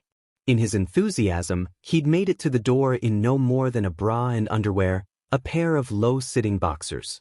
The bra was a strange fit, when he no longer had anything to support it, and it hung slack over his chest. Get some FA clothes on. Bakugou's voice was nearly a shriek as he shoved at Izuku's shoulder, trying not to get caught out staring at the abs on show because when the F had Izuku gotten so ripped? And faintly, Todoroki simply said, Oh my god. Su, Tensei said, dragging out the syllable and grinning at the ticket caused in his brother's forehead. That kid that helped me, Izuku was it? What about him? Ida asked almost snippily, his focus on the homework in front of him. Is he your secret boyfriend? Tensei! Ida yelped, twisting in his chair so fast Tensei was worried he might have pulled something. Oh ho, am I right? Tensei laughed, almost victorious. You were looking after him so carefully every time he came to heal me, I knew something was up. Ida was blushing to nearly the tips of his ears, fumbling uselessly with his pen and hands. I care for Izuku deeply, yes, he began, but that doesn't mean that we're dating. It is simply one friend looking after another. Oh. Tensei dragged out yet another syllable that set Ida twitching again, this time in nervousness at the impending words. Just friends? Are you sure? Tensei, Ida said then curtly, almost shakily. They don't want to pursue this current direction of conversation. It is confusing. Tenya, buddy. Tensei immediately softened his voice, resting a hand on Ida's shoulder, mostly in support, and in order to lean his weight off of weaker leg. If you like guys, I'm not going to say anything. Mom, Dad, they won't say anything. They just want you happy. I know. Ida stared down at his homework. This essay needs to be finished tonight. Could I please have some peace? Hey, sure. I didn't mean to put you on the spot, I just... Tensei grimaced. I'm sorry if I've overstepped, alright? Don't take anything to heart. I'm here if you need to talk though. I know, Ida repeated softly. But if I do need to talk, I'll let you know. Tensei ruffled Ida's hair, gaining an indignant yelp before he limped his way out of the bedroom, deep in thought. A human cannonball and his human cannon. Izuku, Aizawa said slowly, trying not to convey the worry through his words. Where is Kirishima? Wasn't he your training partner? Izuku smiled brightly and replied, You might want to take a few steps back, Aizawa-sensei. We don't know how big the impact crater is going to be. The impact crater? Kirishima's quirk makes his skin tougher than anything. So he asked me to turn him into a cannonball. What? Aizawa's tone was snappy, but with the worry that he'd managed to squash before. Where is Kirishima? Izuku shaded his eyes against the sun and pointed directly up. With a vague feeling of dread, Aizawa looked up. There was a rapidly growing speck hurtling towards them. Might want to step back, Izuku advised again, grabbing him gently by the sleeve and tugging. Aizawa went with him. How did he get up there? Aizawa asked, tone of voice flat. I pretended he was a shot put and aimed up, Izuku said cheerfully. I only used the 8% available to me, don't worry. And he went that far? Oh, Kirishima pushed off at the point I threw. It was a joint effort. Izuku flinched despite expecting the crash of Kirishima's hardened body slamming into the floor. The crater it left behind was the size of a large family-sized car, and for a second, there was nothing but dust. Then Kirishima was clambering out of the hole with a loud whoop, throwing his fist in the air in delight. That was awesome. If you ever do this again, it's detention for the both of you, Aizawa hissed at Izuku and then stalked off, muttering about idiotic students and early onset heart attacks. Know your limits. Izuku, my dear boy, we need to talk, All Might said softly, Izuku's attention before he entered the classroom. Hisashi knows you will be a little late. Izuku glanced up at him nervously, unsure of the anxious look adorning All Might's face, the hero shuffling in front of him and quietly greeting students as they greeted him. Sure. Izuku replied after a moment's thought, and when Ida offered, he allowed his classmate to take his bag from him, with the promise it would be left at his desk. All Might gestured, and Izuku fell into step beside him as they walked down the now empty corridors, classes slowly beginning their sessions. Present Mick's voice was already booming out behind them, before the door shut and his words became muffled. All Might led him down several hallways before ushering him into the staff office, empty except for Aizawa and Chio. Am I in trouble? Izuku blurted immediately, unsure of the audience they had. No, not at all, it's just... All Might sighed, and with a rush of steam he sunk into a chair, haggard and tired looking once again. There is something you need to know. Take a seat, Chio offered kindly, pushing one gently towards him, and Izuku slowly lowered himself onto the edge of it, tense and a little alarmed. I hardly know how to explain it, but... Tashinori simply untucked his shirt and rolled it away from his skin. Izuku grit his teeth in preparation of seeing the grim scar again, a plate-sized starburst of red, wrinkled skin. Instead, it was hardly the size of his hand, and something like realization twisted in his gut. We did some tests, Chio but in. When Yagi noticed that he could hold his power for longer times and less repercussions. Some quick exploratory surgeries with the endoscope and, well, prolonged exposure to you has done him a world of good. The small parts of stomach and fragments of lung have gained some very liver-like qualities. Liver-like?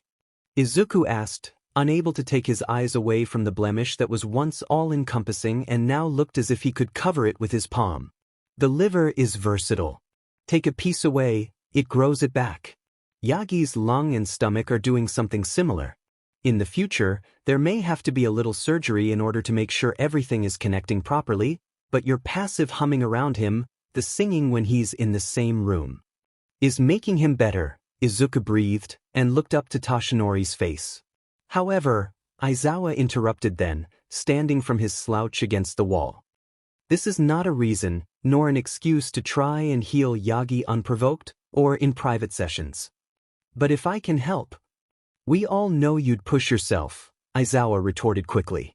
And then we'd lose one in exchange for another, and nobody here wants that. You've yet to know your limits. Izuku, Tashinori spoke softly. I am more grateful than words can express, that my limited life may not be as short as I imagined, but you listen to me now, and you listen well. If I even suspect you are purposefully attempting to heal me, then I will retire as a teacher from this school, and we will no longer be able to meet unsupervised. By the end of his speech his voice was sharper, surer, and Izuku slumped back from where he'd sat forward, staring at his scarred hands. But he began in quiet protest. You've already given me more of a life than I could have hoped for. Tashinori leaned forward to pat Izuku's knee. But that doesn't mean you need to give me yours. You really have more time? Izuku finally asked, looking up. He was greeted with a firm smile. 2.5 hours more, Tashinori confirmed, squeezing Izuku's knee gently. What does this mean for one for all? Well, that's the beauty of it. Tashinori leaned back, grin wide on his face.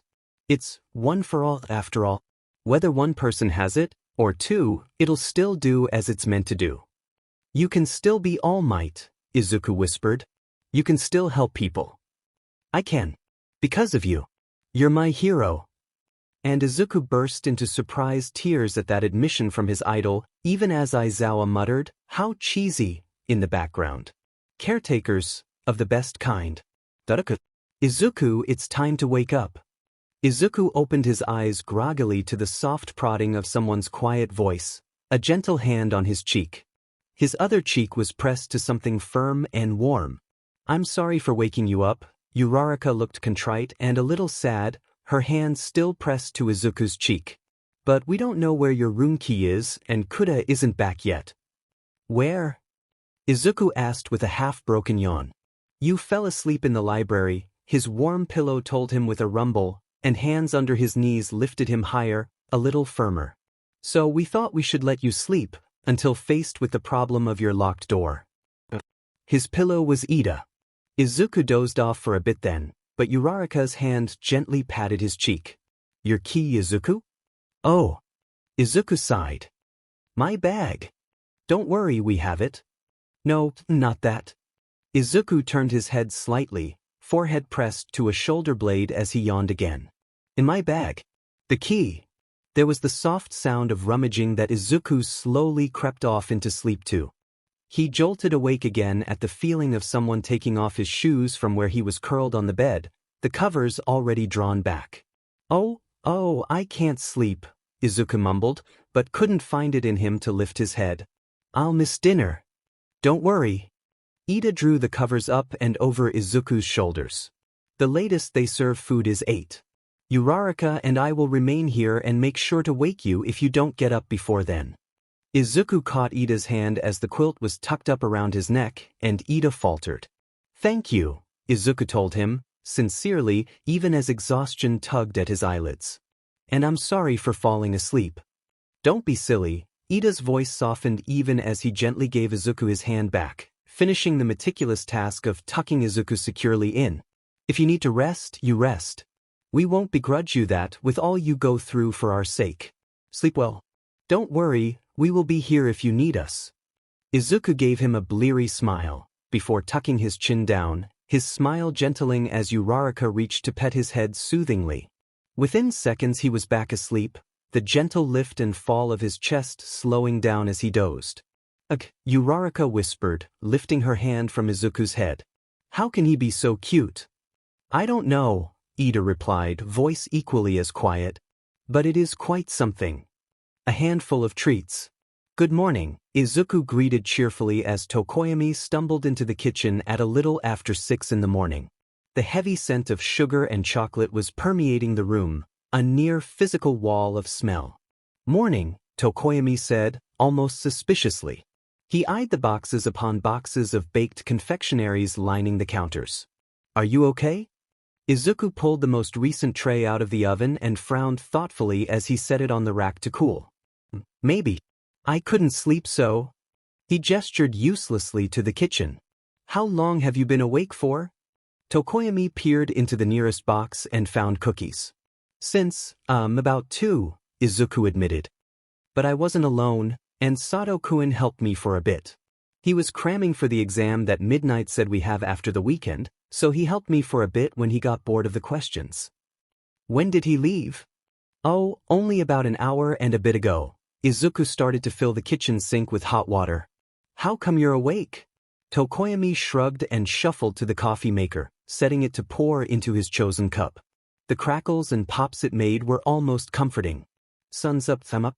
If you make a joke about me being a bird with the sunrise, or an early bird, I'll stab you with my mug." Izuku laughed brightly at that, dumping his baking utensils into the rapidly filling sink. "You're the one that said it," he retorted, scrubbing at the mixing bowl with a single-mindedness and determination that had Tokoyami asking once again, "Are you okay?" Izuku wobbled at that one, hands pausing as he pursed his lips together. His shoulders were faintly trembling.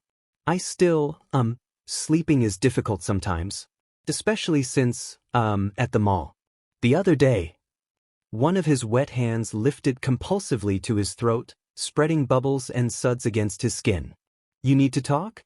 "I told the authorities," Izuku replied in a mumble, staring into his sink. "That's not what I asked." "Well then." Izuku started scrubbing again. "Maybe not today." "Very well." Tokoyami grabbed his full mug. "Leave that though. Someone else can clean it. Can you keep me company?"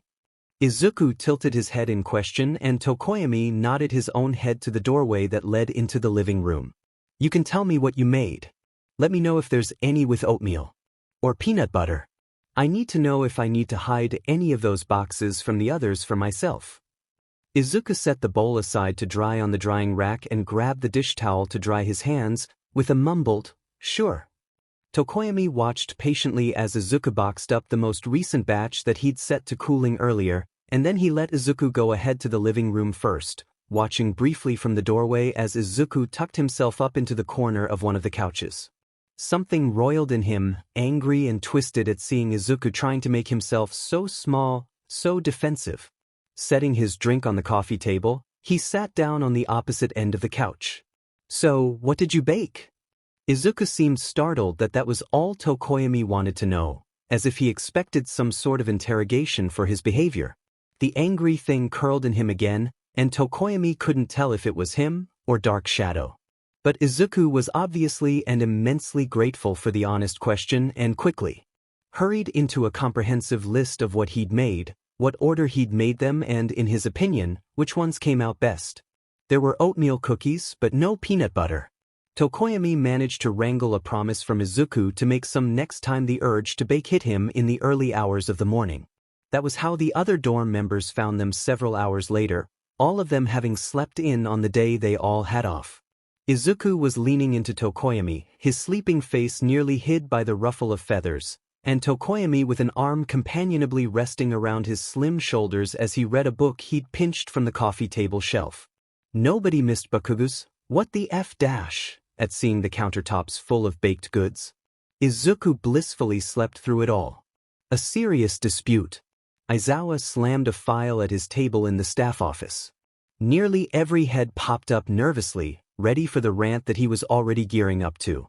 "I didn't understand why people care so much about some dumb students, until I got one myself," Aizawa admitted irritably. "I've only known Izuku for a month and a half, but if anything happened to him I'd kill everyone in the school and then myself." Excuse me," Yamada retorted, almost sassily. "Izuku is my dumb student. We all know he likes me better." Aizawa tilted his head eerily, making direct eye contact. "Excuse me," he whispered. "Oh man, Hizashi," somebody muttered.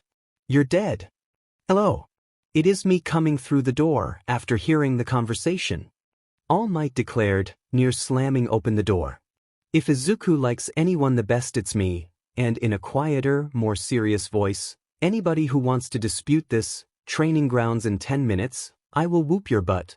Aizawa stood up and hissed, he's mine. And then, from the doorway, a bewildered, flustered, All Might sensei? All Might suddenly blushed, having immediately forgotten that his class, Izuku included, had been following him to their outside lessons, that eager to prove his worth to the other teachers. I am leaving now. All Might said quickly, loudly.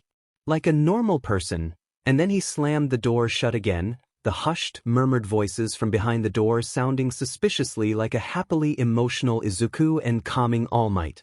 That boy is too much, Ishiyama said with feeling. Oh my god, I know, Ectoplasm sighed. He'll be the death of us. The little sheet would sing you back to life, Aizawa muttered irritably and then sat back down. Protective tendency. So we have a problem, Aizawa said shortly, to Toshinori. And that problem is your successor is too much like you. What do you mean? Toshinori asked, watching Aizawa suspiciously. He got excited during a lesson today, trying to answer a question, Aizawa said slowly. And broke his DMN desk on the way up. His quirk did what you do when you get excited and pop up like a balloon full of helium. Toshinori placed a hand over his mouth, trying to hide his smile. I'm pretty sure he also pushes himself too much, Aizawa added, because he immediately burst into tears afterwards and apologized because he was tired. I think he's training too hard. Like you was unsaid. Oh. Toshinori stopped smiling then. No, it's not because he's pushing himself. He's been having nightmares recently. The Villain Alliance, the incident at the mall. If I get my hands on that Shigaraki again, I'll throttle him, Aizawa muttered. Disintegration quirk or not. Toshinori nodded sagely. However, Aizawa smirked. I'm counting on you to pay for damages. I wouldn't want to lump Izuku's poor mother with the bill. Shoyuta, the school covers classroom damage. I need recompense for seeing Izuku cry, Aizawa simply replied, and Toshinori tried to remember what Izuku looked like when he cried. Not nice. Understandable, Toshinori acquiesced. It is pretty, heartbreaking, I'll agree. He looks like someone murdered his puppy when he cries, Aizawa sneered. It's awful. It makes my heart do weird things. Demon boy. Ah, yes, the wonderful feeling of love, Toshinori said, hand over his heart, and yelped when Aizawa pelted a book straight at his head. Never stood a chance. Shinshukuin? Izuku asked softly, watching as Shinzo jumped and stepped back from the tree he was staring up at. Midoriya, Shinzo greeted quietly. It's good to see you. His eyes dropped to Izuku's bare, scarred arm, and something in his face shuddered. It's good to see you too. Is everything okay? Shinzo looked up at the tree again. Izuku followed his gaze, and understanding bloomed across his face. Is he your cat? No. I just spotted him there. I'm not sure I can get him down. My climbing abilities aren't the best. Izuku stepped up alongside Shinzo, looking closely at the cat trapped high in the branches and holding on tight. I'll get him, Izuku said then, definitively, patting Shinzu's shoulder gently. You're a good guy. I wouldn't have even noticed he was up there if you weren't here. Dropping into a crouch, Izuku narrowed his eyes, eyeing up the closest branch and trying to calculate the distance in his head. He hadn't even noticed the flustered look on Shinzu's face at the compliment. Then, channeling one for all, he leapt up and grabbed onto the closest branch, swinging for a brief second before pulling himself up. Please be careful, Shinzo muttered, hushed. Izuku clambered up like a monkey, carefully and precisely, until he was hunkered down on the same branch as the tucked-up, bristly cat, one leg either side of the branch. Hey there, Izuku murmured, voice soft and gentle. I've got you. He reached out, palm up, fingers outstretched. His first two attempts resulted in scratched skin and slightly bloody knuckles, but eventually and regretfully he caught the cat by his scruff and dropped to the floor without a second thought. Midoriya! Shinzo yelped as he dropped from the branch. Izuku landed in a crouch, spitting, hissing cat in his hand. Yeah? He asked breathlessly, wincing as the cat dug in another claw. Shinzo pressed a hand to his face, almost exasperated looking. You felt? I thought. Oh, I didn't mean to worry you. Izuku yelped and dropped the cat as teeth sunk in deep, drawing blood from the meat of his thumb.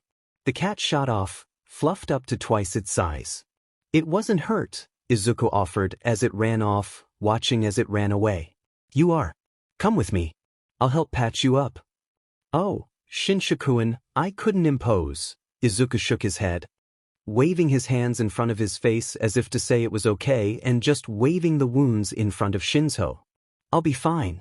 I'll sort myself out. Izuku, Shinzo suddenly said, and the abrupt use of his name had Izuku looking up with a startled, yes? Follow me, Shinzo said firmly, and instead of the betrayal he expected in Izuku's face at the blatant use of his quirk, there was amusement and fondness instead. But he tried not to read into it as he strode off and Izuku obediently followed, even though he'd shown his ability to get free at the sports festival. You didn't have to help, Izuku said afterwards, when Shinzo had let the finicky control of his quirk loose, too invested and concentrating on the bandages he was wrapping around Izuku's damaged fingers. And neither did you, Shinzo offered in rebuttal. You saw me, a cat in a tree, and could have left. The cat would have gotten down eventually. You were worried for him though. So I felt like I had to help. Izuku watched closely as Shinzo dabbed antiseptic gently into the bite mark. I like cats, Shinzo said defensively and went quiet. They were sat in Shinshu's dorm room on his bed, a single. He dug the first aid kit out from one of his cupboards. Eventually, Izuku mumbled, "You're good at this." Shinshu's smile was bitter, tight across his face. I've had a lot of practice. He placed the last plaster over the puncture wounds and let go of Izuku's hand. Izuku laughed, but it wasn't a happy sound. Maybe I should have learned. I was, bullied a lot when I was younger. Izuku's voice was quiet as he admitted this, and he was watching his hands, clasped in his lap now. My quirk, the strengthening one, it didn't show until a few months before the entrance exam. I'd applied anyway because I wanted to be a hero no matter what, but when I was younger, Quirkless wasn't just a label, it was an insult, an excuse. You all okay now? Shinzo asked carefully, feeling something twist in his stomach at the vulnerable expression on Izuku's face. It was not a good look for a face normally vibrant and full of life. Izuku lit up then, a grin crossing his face. Yeah. I've got plenty of friends, nobody tries to push me or call me names anymore. I've got people to look out for, and people looking out for me, like you, Shinshu-kun. Like me? Shinzo stuttered, bewildered. But we are friends, right? Izuku asked with a coy tilt to his head. I mean that's why you wanted to help, right? Or, have I overstepped my boundaries? His expression turned alarmed, worried. I'm sorry. No, it's, Shinshu's voice cracked, and he quickly lifted a hand to his cheek, as if prepared to scrub away the tears that he could feel threatening to spill. I didn't know you thought of me like that. Of course I did. You're such a good guy, Shinshu-kun, even if other people can't see it. Izuku flapped his hands nervously on his thighs, before asking carefully, Can I hug you? You look upset and oof. The breath was knocked out of him as Shinzo barely hesitated, just a moment's thought before he was slumping into Izuku's side, one hand grasping at his slightly tattered shirt, the edges of it mucky and torn from his impromptu tree climb. Izuku was not hesitant at all, wrapping Shinzo up in a tight hug. Sorry I'm late. Izuku breezed into the common room, already set up for their infrequent movie night. Due to his bad sleeping and taunting nightmares, movie night also coincided with sleepover night, all of the furniture pushed up into the wall and blankets, quilts and pillows spread wildly into the room like some sort of nest. Directly behind him, connected by their hands, was Shinzo. I had to get Shinshu-kun, Izuku declared brightly. Because he's going to start joining us now, okay? Shinzo was clearly embarrassed and put out, staring at the carpet even with his white-knuckled grip on Izuku's hand. There was a very long silence, before Ojiro was shuffling over and patting the space next to him. You guys can sit here. I made sure to bring your duvet and stuff through Midoriya. All might always, Izuku said seriously, and dragged Shinzo over to the space left behind, settling in comfortably and letting Shinzo find a comfortable spot next to him. The silence was broken then, bodies closing in around them, a quiet argument over which movie to put in, somebody shrieking quietly at spilt snacks. You okay? Izuku whispered to Shinzo as somebody turned off the lights, the opening sequence to the chosen movie brightening the room suddenly and loudly. Is it okay for me to be here? Shinzo replied nervously, hand nervously squeezing Izuku's. Ojiro leaned around Izuku. I mean you're here, aren't you? He whispered, aware that attention was on them and not the movie. If you weren't wanted, you wouldn't be, right? He's right, Uraraka suddenly interrupted, leaning over Jiraiya to be heard. I'm glad you're here, Shinshukuin. Izuku said a lot about you. All nice things, don't worry. Kuda, on Shinshu's other side, simply murmured, cat. Yeah. Uraraka beamed. Izuku told us we shouldn't let fear or prejudice from the sports festival define us, because one day we'll be working side by side together. As sweet as this is, Bakugou began, almost calm. Will everybody shut the F up? You're not ruining this for me, fuckers. This is one of my favorite movies. And after that, there was some jostling, some mumbling, and finally quiet, Shinzo finally managing to relax into the pile of comfort he was sequestered in. Izuku kept a calm, quiet hold of his hand the entire time. It was nice. 2 days later, Shinzo cornered Bakugou with a simple comment of, I heard you used to bully Midoriya. Neither of them spoke of what happened between the two of them, but for a very long time, Bakugou refused to look at Shinzo. Alternate Universe 4, Sticks and Stones. Izuku was what many doctors called an exception. While he had the toe joint, his quirk didn't manifest at 4 years old. Or at 5. Or at 6. Or at 7, 8, 9. By that point, he had accepted, with a heavy heart, that he just wouldn't have one. The brand Quirkless had been given by his narrow-minded peers many years before, the day he went to visit the doctor and his quirk didn't show. But he smiled for his mother, lied and said he was okay with it. He was a growing boy now and knew that there were hundreds, thousands of career paths where he didn't need to be a hero. He turned 10. On Izuku, Inko laughed, dropping a plate onto the table as she said it. You love this song. To encourage him, she hummed a few lines. Oh, but Mum, Izuku pressed his hands to his cheeks, trying not to get embarrassed when it was just him and his mum. If you don't sing along you won't get cake. Inko warned him cheerfully, setting the cutlery down which Izuku carefully arranged properly. It's my birthday, I should be the one making demands. Izuku couldn't help but giggle then, even as he straightened up a spoon. But because you asked nicely, he looked up with a shy smile. Inko cupped her hand around her ear, earning another laugh before Izuku was clearing his throat and singing a few, warbling lines that gained in strength as Inko joined back in. Inko was only reaching the end of the verse she joined in for when she felt it, a tightness in her stomach that bloomed suddenly into a sharp, sharp pain that had her crumpling to her knees with a small gasp and an unwanted, frightful mouthful of blood. Izuku was old enough, smart enough to grab the phone to call emergency services through hiccuping sobs and fright. In the emergency room, hours past his birthday and well into the next morning, Izuku was told by a kind nurse how his mum had a few ruptured blood vessels. Had she perhaps fallen over, or had an accident? And Izuku could only tell them they were setting up for his 10th birthday. For the next week and a half, he was forced to stay at his elderly neighbor's as his mother recovered from examinations and surgeries to both determine what caused the damage and to repair. A month later, when the scare was done and past, it happened again. This time, they could pinpoint the cause. I'm sure you all know this song, but this is the one this class will be singing for the cultural festival, the teacher said dully as he handed out neatly printed sheets. Izuku looked over it, reading quietly through the words. You'll be singing it as a group, no solos, no split groups. On my word, begin, the teacher called, and the room filled with the voices of the children. They all dropped one by one, frighteningly quick, and Izuku wasn't even singing any longer as his classmates slumped and cried and fell from their chairs around him, his teacher leaning heavily on his desk for support. Izuku stayed stock still in his seat, making brief eye contact with Bakugou, even as his friend turned bully vomited and passed out.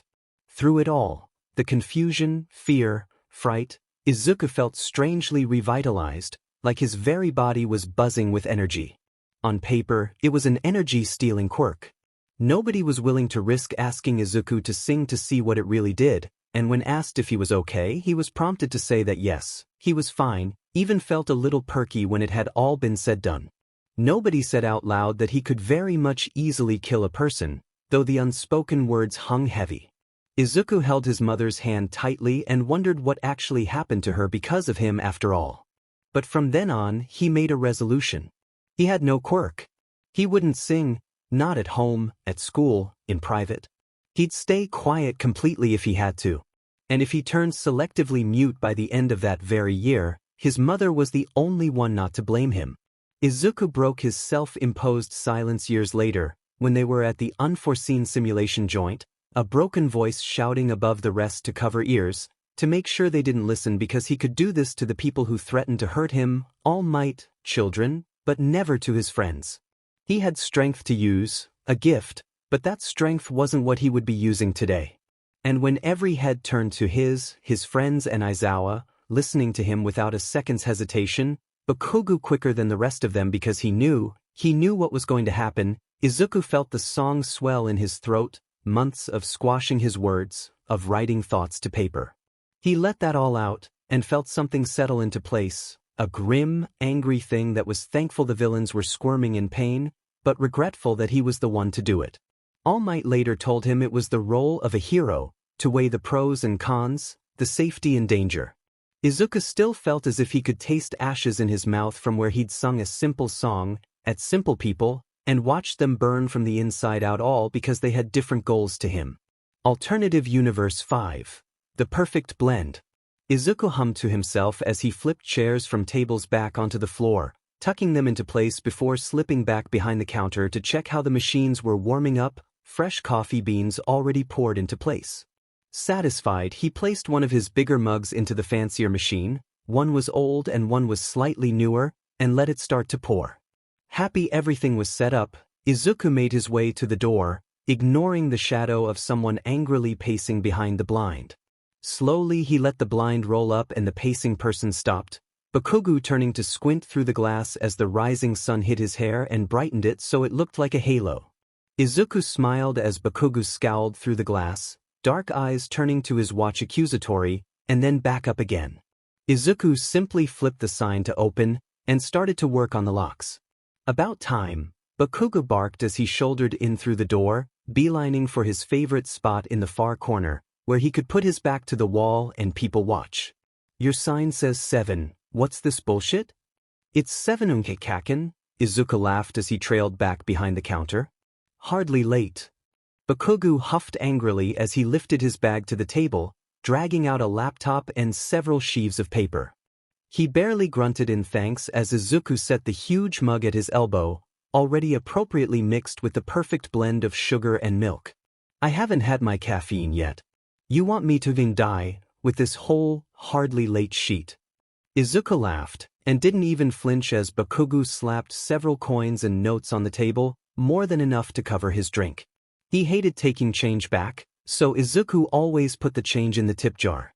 This morning, however, he also dug out a freshly baked croissant and plated it up, dropping it onto the table for Bakugou. Make sure you eat in the mornings, Kaken, Izuku chastised. If you haven't had time for coffee, you haven't eaten. Hero work is hard work. You need the calories. And this, he plucked at Bakugou's collar, exposing it. Bruised to the world for half a second before Bakugou could slap his hand away. What does it matter? Bakugou sneered. You're a valued customer, Izuku blithely replied as he dropped into the chair opposite. Not only that, you're my friend. Now sit still and do your reports or whatever, and without waiting for a response, he started to hum, reaching forward to take the haphazardly thrown paperwork and straighten it out like he did every morning. The tap-tap-tap of Bakugou typing at the laptop was always welcome background noise, and when Izuku finished humming, The tapping stopped just long enough so Bakugou could rip the soft croissant in half and shove it at Izuku, his brows pulled down and only relaxing when Izuku accepted the silent apology. When this weird morning ritual was done, Izuku made his way back to the counter and wrapped himself up in an apron, wiping the side one last time. His cafe was quiet on a weekday morning, up until the commuters came. As if on cue, when the clock hit 8:30 and the first trickle of customers started to pour in, Bakugou was packing up and leaving, dropping another handful of coins into the tip jar as he went by, as if he hadn't already overpaid Izuku for the coffee. Izuku wouldn't see him again until 10 minutes before close, and Bakugou would often stay long past, waiting as Izuku cleaned up, just to walk him home. But the daytime held many familiar faces. Shiro and Kaminari often dropped in at 9, and it was a coin toss for if they stayed for their coffee or left with takeaway cups. Not long after would be Ida, coming in to read and drink coffee after his morning exercises. Midday held Aoyama, Tsu, Uraraka and Ishido, bustling in as a group and, every day without fail, being caught by errant fans still lingering in the cafe because it was a well-known fact that all 4 of them showed at the same time, every weekday, no matter the circumstances. Izuku didn't know what made his place a hero magnet. Bakugou was a given, in fact was probably the cause, still called Kaken despite the years they had between them now, but even as adults the nickname was given no thought. He didn't mind too much. Heroes were once his passion, scribbled notes and hurried evaluations. The only hero that didn't seem to have a schedule when it came to Izuku's cafe, called the Golden Corner in laughing reference to his quirk someone had once called a golden voice, was Todoroki Shudo. Sometimes he showed on a Friday morning, he and Bakugou spitting insults and banter as easy as breathing. Sometimes he showed on a Monday evening, the quietest day of the week, swaddled in civilian clothes and a cap as he sequestered himself away. Some weeks, he didn't even show. That evening he did. Izuku had already seen him that day during his lunch break, where he shut the store and hid upstairs where he lived to quickly eat and rest. Todoroki had been covered in a news segment, the crew having caught him shortly after a flashy, explosive fight with an equally as flashy villain. About a half hour before Izuku was due to close, only a few minutes before Bakugou would come banging in, the bell above the door jingled softly. "Welcome," Izuku greeted, abruptly standing from where he'd been checking the stock in the low-down cupboards. Todoroki was in the doorway, looking almost like he'd regretted his decision of walking in. He was still dressed in his hero uniform, looking haggard in a way Izuku couldn't quite put his finger on. "Are you coming in?" Izuku asked softly, and Todoroki started, before making his way almost automatically towards the seat he always took whenever he came. Izuku worked in silence for a few minutes, and watched with pursed lips when Todoroki flinched as he set a small china cup down on the edge of his table. "It's a little late for coffee in my opinion," Izuku offered. "So here's some tea. Just plain green, sorry." Todoroki took a few false starts, but eventually murmured a rough, "Thanks," fingers stretching for the cup. His glove was torn, the exposed fingers mottled and dark. "Do you mind if I take a seat?" Izuku asked suddenly, moving even before Todoroki had agreed or disagreed. "I saw you briefly on the news. It was impressive. You saved a lot of people." Todoroki didn't speak or move, simply stared into his tea with a tight expression, as if he wanted to be anywhere other than there, but didn't know how he'd gotten there in the first place. "Feeling rough?" Izuku pushed on, trying not to sound too empathetic. Kaken sometimes doesn't like to talk after a busy day. When he was still met with a stoic silence, Izuku sighed and stood. "You're welcome to stay, but I do close up soon just so you know," he warned, and moved back behind the counter, once more lowering into a crouch to check his cupboards, humming softly to himself to fill the silence, soft notes echoing through the cafe and lingering in the quiet corners. When he stood, he nearly had a heart attack, because Todoroki was on the other side of the counter and they were nearly face to face. He must have startled, badly, because Todoroki's face was immediately repentant. Slowly, he lowered the cup in his hand to the countertop, his exposed skin no longer bruised. "Bakugou," Todoroki began, as if the words were struggling to leave him. "Once told me about you when I asked. He said that, when you were younger, you would always sing, no matter the reason. But nowadays, unless you're needed, you stay quiet, because your words heal others but hurt you. Kaken has a big mouth and loose lips, Izuku said primly, swiping the china off the counter to carry to the sink. You're an important man, Todoroki-san. Not just as a hero but as a friend. If I didn't help you when I could, what would that make me? Kaken, as brash as he is, likes you. I like you. I also don't like people being in pain when I can help.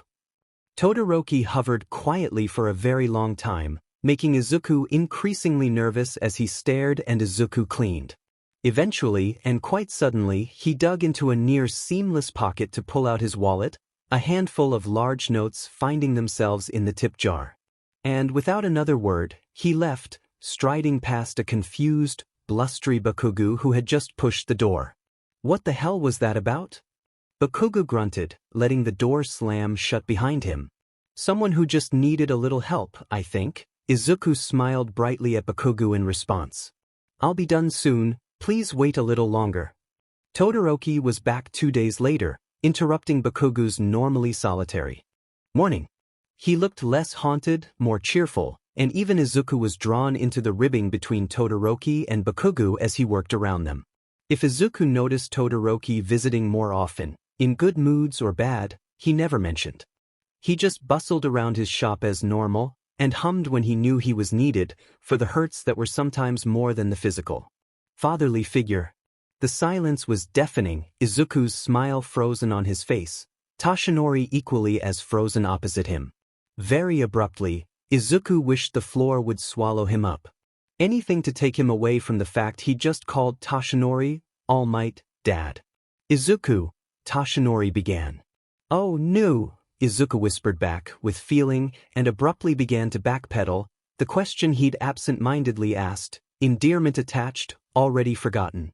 What he had asked, nobody knows. He certainly didn't.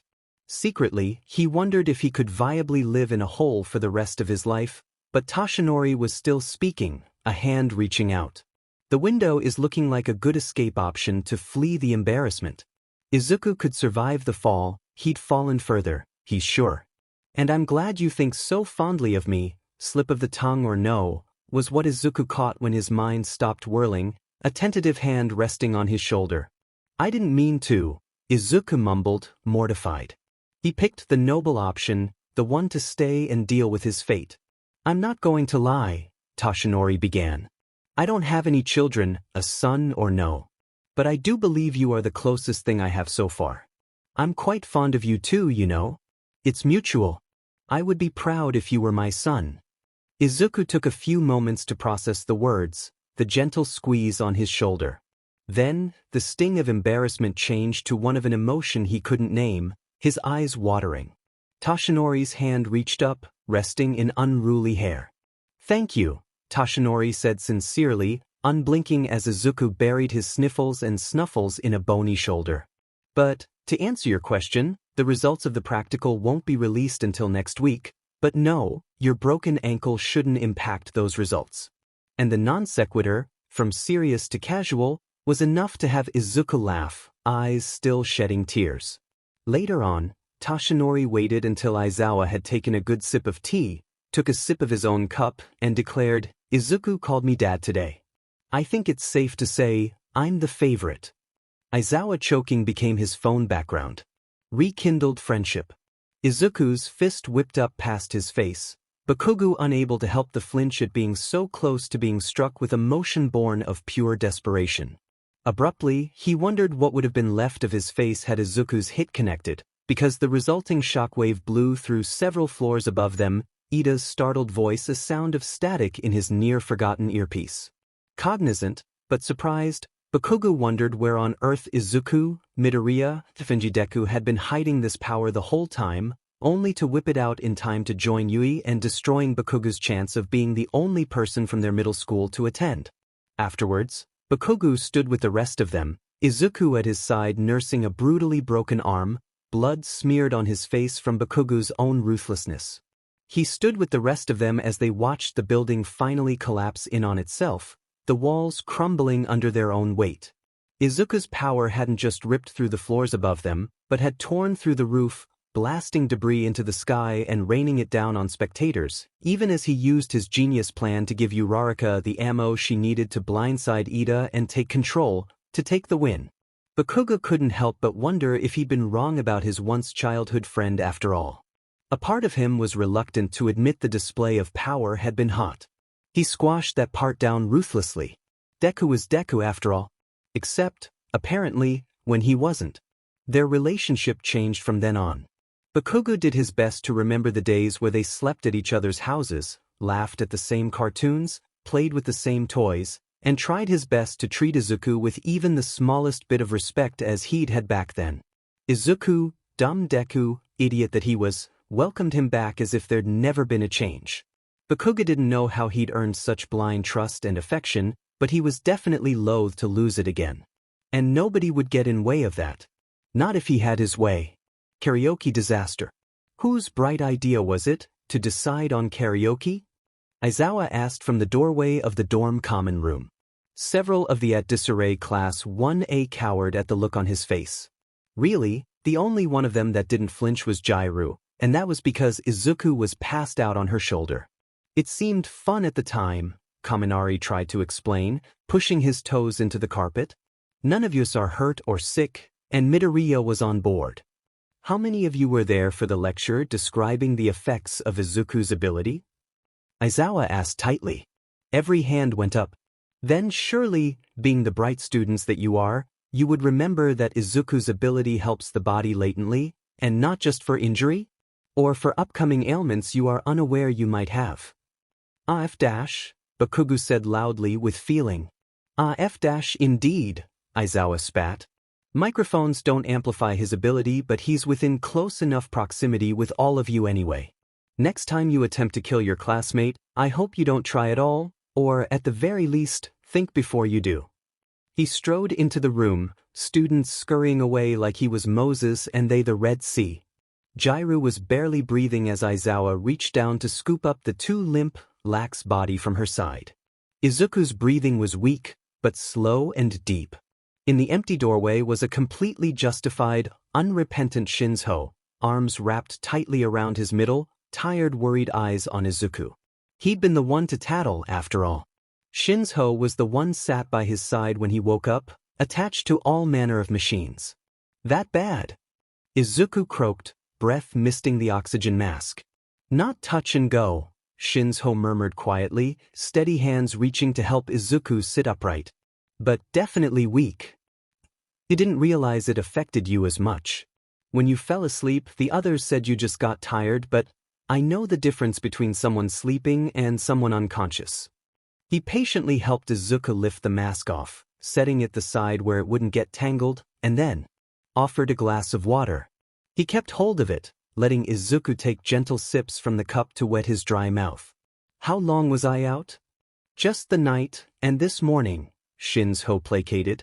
School's out, so I came to visit. According to Recovery Girl, you woke a few times before, but you weren't very lucid. She got you on the drip straight away, left you here with me and Aizawa-sensei, and then from what I heard, ripped your classmates a new one. It wasn't their fault, Izuku mumbled, folding his slightly trembling hands on his lap.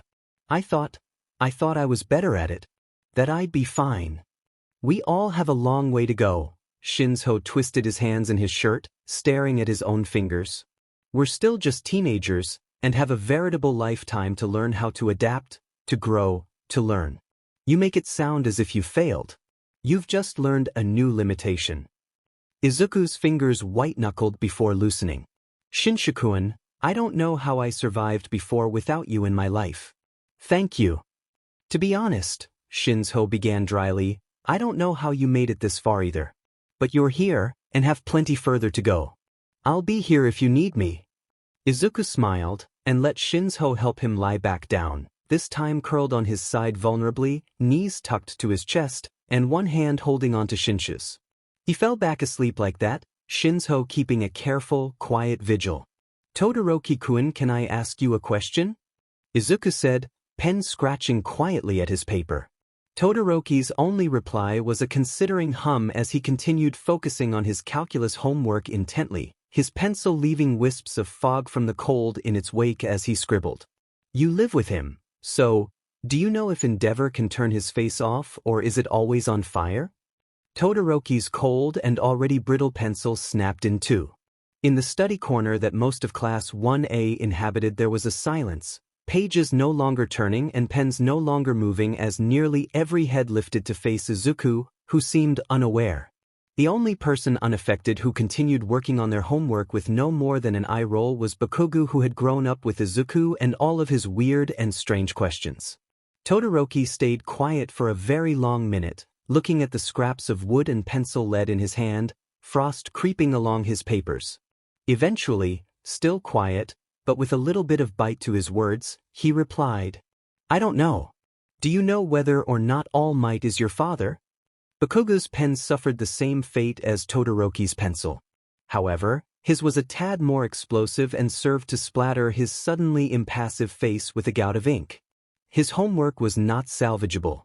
Todoroki-gun, Izuku almost sounded affronted and still his pen scratched against paper. "You started asking ridiculous questions first," Todoroki sniffed, almost offended as he started dusting loose bits of pencil into his palm. "I was for real, Todoroki." Izuku stabbed back, lifting his pen from the table to jab it at Todoroki. "It's a valid question. He can voluntarily light his hero costume on fire, but even in civilian clothing his face is on fire. It begs the question, can he even turn it off? Have you thought of asking him this ridiculous question yourself?" Izuku's attention immediately returned to his work and he muttered something. Uraraka, watching on, immediately snickered. Izuku's ears turned red. "I'm sorry. I may have told Endeavor to Izuku scratched his nose nervously and set about straightening his papers compulsively.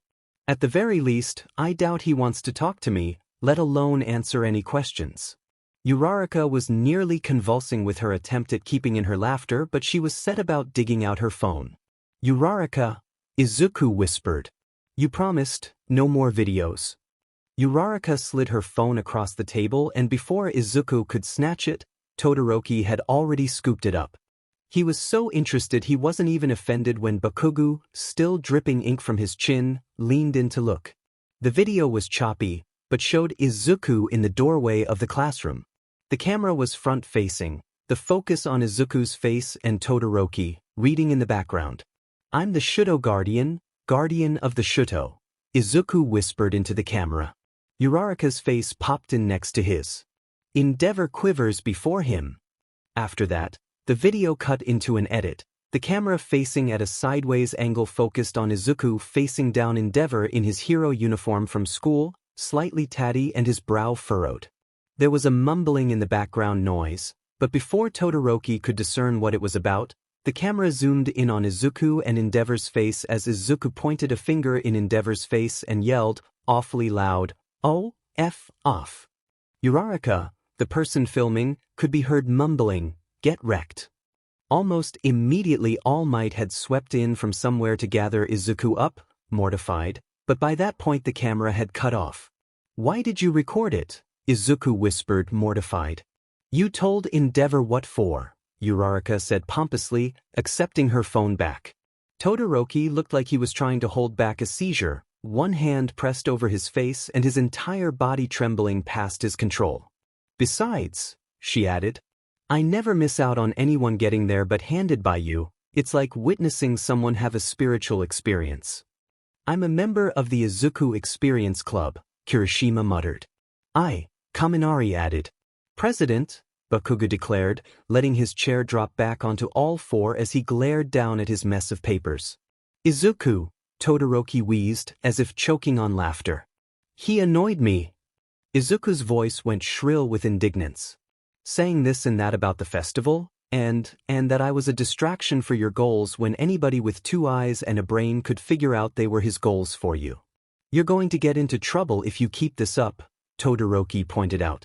"Endeavor is going to get a kick to the shin if he keeps it up," Izuku rebutted, and when he finished organizing his notes, he handed them over to Bakugou, who accepted them as warily as someone picking up a snake. "And for the record," Izuku added as he shoved his stuff back into his bag, "All Might is not my father. I called him Dad once. By accident." With that declaration, his ears burning red, Izuku stormed off, with a, "Keep those kakin, I'll make new notes." 2 days later, at the lunch table, Izuku froze reaching for his drink and asked, in a hushed voice, if he can pick and choose what to set on.